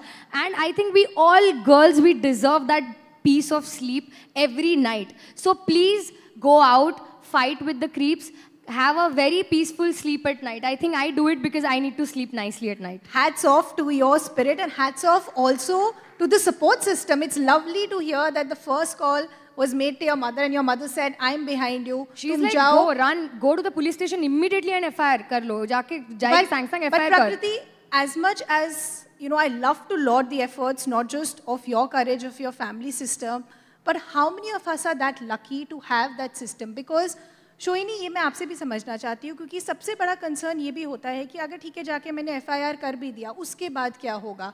Am I ready to drag that legal battle? Is my family ready to support me? क्या मुझे instant support मिलेगा? That is also a concern that many women face, and thus they feel कि अच्छा ठीक है नहीं बोलूँगी तो शायद चल जाएगा. ये डर सबको रहता है कि कोई जो जैसे प्रकृति ने ऐसा मतलब उनका मतलब जैसे हालत किया, तो वैसा स्पिरिट सबके अंदर होना चाहिए और वैसा सपोर्ट सिस्टम भी रहना चाहिए फैमिली में. तो बहुत सारे फैमिलीज़ में देखती हूँ नहीं, वो नहीं करते हैं, चलो तुम सेफ जोन में रहो, ऐसे ऐसे होता है. तो मैं बोलना चाहती हूँ कि सबको अपने बच्चों को ऐसा सिखाए कि फ़ाइट करना सिखाए, नहीं तो सोसाइटी को मैसेज ही नहीं मिलेगा, कोई ये डर के ही रह जाएगा. जैसे मेरे साथ भी ऐसे होता है कि पेरेंट्स लोग हमें कि नहीं रह जाओ, कुछ बोलना नहीं चाहिए, तो मैं फ़ाइट करना चाहती हूँ और किस किस चीज़ में मैं उनके बात ना मान के मैं फ़ाइट की हूँ। तो ऐसे मेरे साथ जो हुआ है सबके साथ ना हो, तो मैं बोलती हूँ कि पेरेंट्स लोगों को इस बारे में बच्चों को सिखाएं और कैसे फ़ाइट करते हैं वो भी सिखाएं। बिल्कुल, बहुत ज़रूरी है ये। We'll continue this conversation, but I'd also like to open the floor for questions if there are any, because we'd love to hear from young women, their stories, their cases. We can pass the mic around if any questions, please. Please, can we have a mic, please? A very warm evening to everyone. I'd ask to Prakriti ma'am, just because she shared a tale of courage. I want to ask you, ma'am, that you have the experience of both the fields, like in Hindi industry or also in Odia industry. I just want to ask you that you're faced more in which of these industries, or is it the tale of every artist in every field, or is it because of our narrow mindset that we people as a people or as a society have? Thank you for your question. And I must tell something here that Odia film industry is one of the safest space I've ever worked in, actually. And in the film industry, it's a misconception that everything bad only happens in film industry. That's absolutely incorrect, because I have been working since the age of 4. I was a child actor and then turned into an actor, and then I moved to Bombay. I have faced the least issues in Odia film industry. Also, I mean, obviously there are people out who will obviously try to make you feel weak, and especially with me, what happened is that if you are a woman with a big mouth, like if you speak up, that's a threat to a lot of men in the society, and but you got to keep going on. In Bombay industry, as when I did my first show on and then I did a reality show, a lot of stuff I started doing. Initially, yes, I was invited to situations which would have dragged me into major harassment. But as Niharika mentioned, that it is also up to us how we put our boundaries on. I think that's one thing that parents and the families, everyone should start conditioning and polishing their children that way, to make them understand that it's absolutely okay to say no. You can say no, and if you're talented enough, if you're confident enough, you will go, you'll reach heights, but stop taking shit from people to only feed into their I mean, there's a major problem of ego that I feel. In whichever industry you see, Hindi industry, Telugu industry, wherever you see, there are people, those who have major ego issues. So, firstly, we girls need to stop feeding onto them. So that's where it all ends, I feel. We need to stop taking shit from people, and we need to really, really call it out and say no. I mean, would you want to come to this place after the shoot is done? No, I don't want to. If you want to talk, if you want to hang out with me on sets. And I usually do that. That's why I have huge, lucky to have amazing friends in life. But yes, I have also faced a lot of weird situations, but yes, I've had my boundaries very nicely set up. So I think I would like to give you a suggestion that whenever you work somewhere, make sure that you call it out when you feel uncomfortable or unsafe, and have your limitations and boundaries, like you set don't those entertain. boundaries for yourself so that people know that iske saath ye nahi chalega. I'll take one quick question and then I'll go for closing comments. Can we please pass the mic? Good evening to the esteemed panel. I'm Jatyasha Mahanti from Odisha University of Technology and Research. In this era of social media, a certain group of teenagers seek valid online from strangers, and when this validation turns into troll, they drag themselves into a negative mental space and are no longer proud of their identity. So I would like to ask Prakriti Mishra ma'am and Niharika Das ma'am, to what would they like to suggest these teenagers on how to overcome these barriers? Would you like to take that? Can you come again? I need to understand your question. In this era of social media, certain teenager groups seek online validation from certain strangers, like on Instagram, Facebook, or whatever. But when this validation turns into criticism, they are not able to take it and get themselves into a very negative mental space, and are no longer proud of their own identity. So what will you suggest them on how to overcome it? Okay, it's a very funny and good question. See, when we are in our teenage, we're not able to use Instagram or any social media platform. But now technology and everything is so vast. 4-year child, 3-year child, 5 years, they're using, everyone has social media. And unnecessarily, they are posting any contents and they're being called as some names. The specific name for them, I'm seeing it on social media.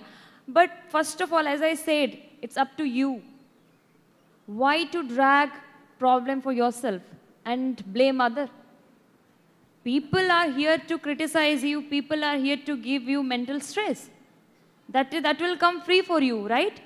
And it is when you are just sitting somewhere and putting unnecessary things and you are giving a chance to people to criticize you, you will be the person to take the criticism, right? If you are not able to do that, then why are you just going to the social media and putting unnecessary stuff there? Limit yourself. Focus on those fields. Those are really important for you. Social media is not that much important. When you come to a point, you think that social media is important for you, you should be there, you should put the good content there, then do it. No one will criticize you. No one. Well said. I'll just take closing comments now. Shohini, as I said, we've all understood the problems. We want to understand the solutions, the changes that are required to make not just our workplaces, our homes, our existence a lot more safer. What can be done? फिर से दोबारा बोल सकते मैं इसे भी जानना चाहती थी कि हम क्या कर सकते हैं आगे जाते समय, कैसे हम एक सेफर वर्क प्लेस बनाएं, कैसे हम अपने घरों को सेफ बनाएं, क्या चेंजेस की आज रिक्वायरमेंट है? जैसे मतलब अवेयरनेस होना चाहिए, सबके अंदर अवेयरनेस होना चाहिए और कोई भी चीज़ दबा के रहना नहीं चाहिए, फाइट आउट करना चाहिए, बस यही बोलूँगी। प्रकृति, I think we all need to have fun with our life and not take it too seriously.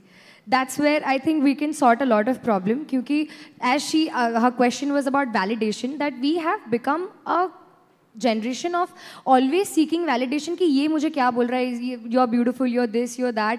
So ये सब चीज़ों से ना अपने आप के साथ I think the self-love is very, very important, that you need to first look at yourself in the mirror and say, I am the boss. I think that's where everything changes. And also when a woman speaks up, that creates a lot of uncomfortable ambience. So that one culture that we need to start, and we need to end. अभी क्या घर पे जैसे कोई बच्ची हंसती है, like I used to laugh like I laugh very loud.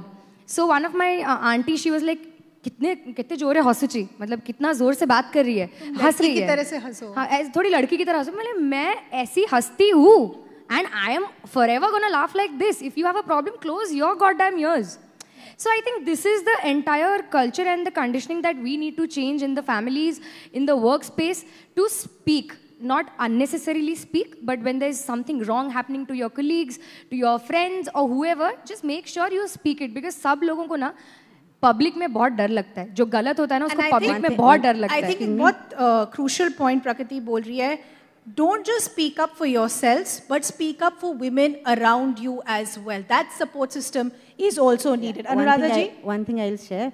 Nowadays, women are so powerful and strongly. They have supported by media. You people are media strongly behind the women in any kind of situation. And I just share with my daughter is sitting there, Anshika. मैं इसको बोलती हूँ हमेशा, जब भी तुम्हारे साथ कोई injustice हो, चाहे स्कूल में हो, अभी कॉलेज में हो, बाहर में हो, कहीं भी हो, तुम आप घर में आके मुझे बताना. कि यहाँ पे उनका कॉलेज स्कूल इंटरसेंस का सब आए हैं जो डिफरेंस कॉलेज स्कूल से, ये मैं बताती हूँ जो हम लोग का सिचुएशन जो सोसाइटी में हरासमेंट होता है कि अभी कोई डाउरी सिस्टम लगा, अभी कोई सुसाइड कर देते हैं, ये एकदम नहीं करना चाहिए. आप रेज योर वॉइस कि आप मैंने इतना स्ट्रांगली आप रिपोर्ट पुलिस में करना चाहिए, क्योंकि ये सब करने से हम सट आउट हो रहे हैं. हम कोई किसको बोला हमने रिस्पेक्ट चला जाएगा, ऐसा नहीं होना चाहिए. इमीडिएट रिपोर्ट करने से ये हमारा हरासमेंट सट आउट हो जाएगा. Thank you. Niharika, closing comments from you. What are these big changes that we need to ensure that our spaces around us are safe? Yeah, it's a chain actually. We need the support from our family. We need the support from the police. We need the support from ourselves. And we need the support from all the women sitting here and all over the world. If we all together can come out and stand together, then we can fight out. And you have to show your courage and you have to speak out. And if someone is not speaking also, she is also doing a crime. You need to make her understand that what she is going through, and you need to give her the courage Not only saying that, अरे ये तुम्हारे साथ हो रहा है, तुम कितनी दुखी हो, क्या होगा अगर लोग जान लेंगे. Not like that. That is also a kind of harassment. You cannot say being a girl. So all together, if you'll come together, we can make a safe world for a woman. Absolutely. On that note, I'll wrap this discussion up. I'd like to thank all of you for being a wonderful audience and, of course, these brilliant, independent, strong women who've given you enough as far as their tales of courage are concerned. From us, now it's up to you. It's not okay. Do call it out. Call it out, guys. Call it out to Truecaller. You owe me money. Thank you so much, ladies, for speaking out. That was indeed an enlightening session. May I request Pragya from Truecaller family to please join us on stage and present small tokens of love to these wonderful ladies. Those were tales of struggle, reluctance, and finally doing the right thing. And I think these stories will go a long way in telling all other women to stand for themselves, to call it out, because it's not okay to harass a woman. And thank you very much, Ridhima, for being the most befitting moderator for this session. That was truly wonderful. Thank you. Thank you so much. Thank you, Pragya, for doing the honor.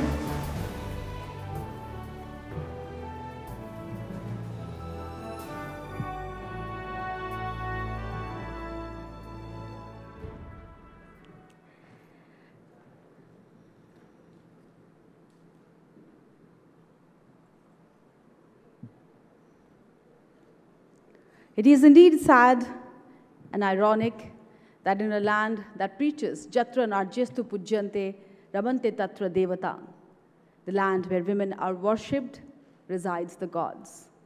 In a land like that, we have to deal with issues like harassment every other day.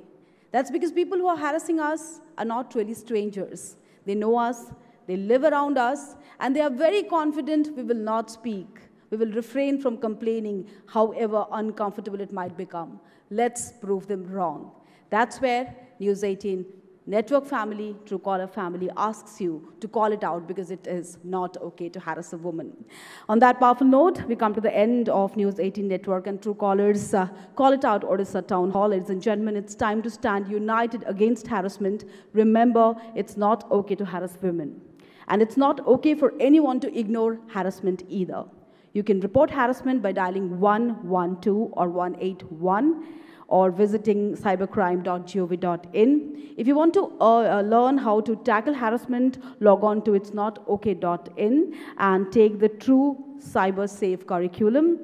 Join the fight against harassment, call it out because it's not okay. I would like to thank all the dignitaries, honorable ministers, policymakers, and law enforcers, social activists, influencers, celebrities, and other leading voices from diverse fields who have joined our fight against harassment. And thank you, everyone, for being such a wonderful audience. I'll request everyone to please join us for dinner. Thank you. Namaskar.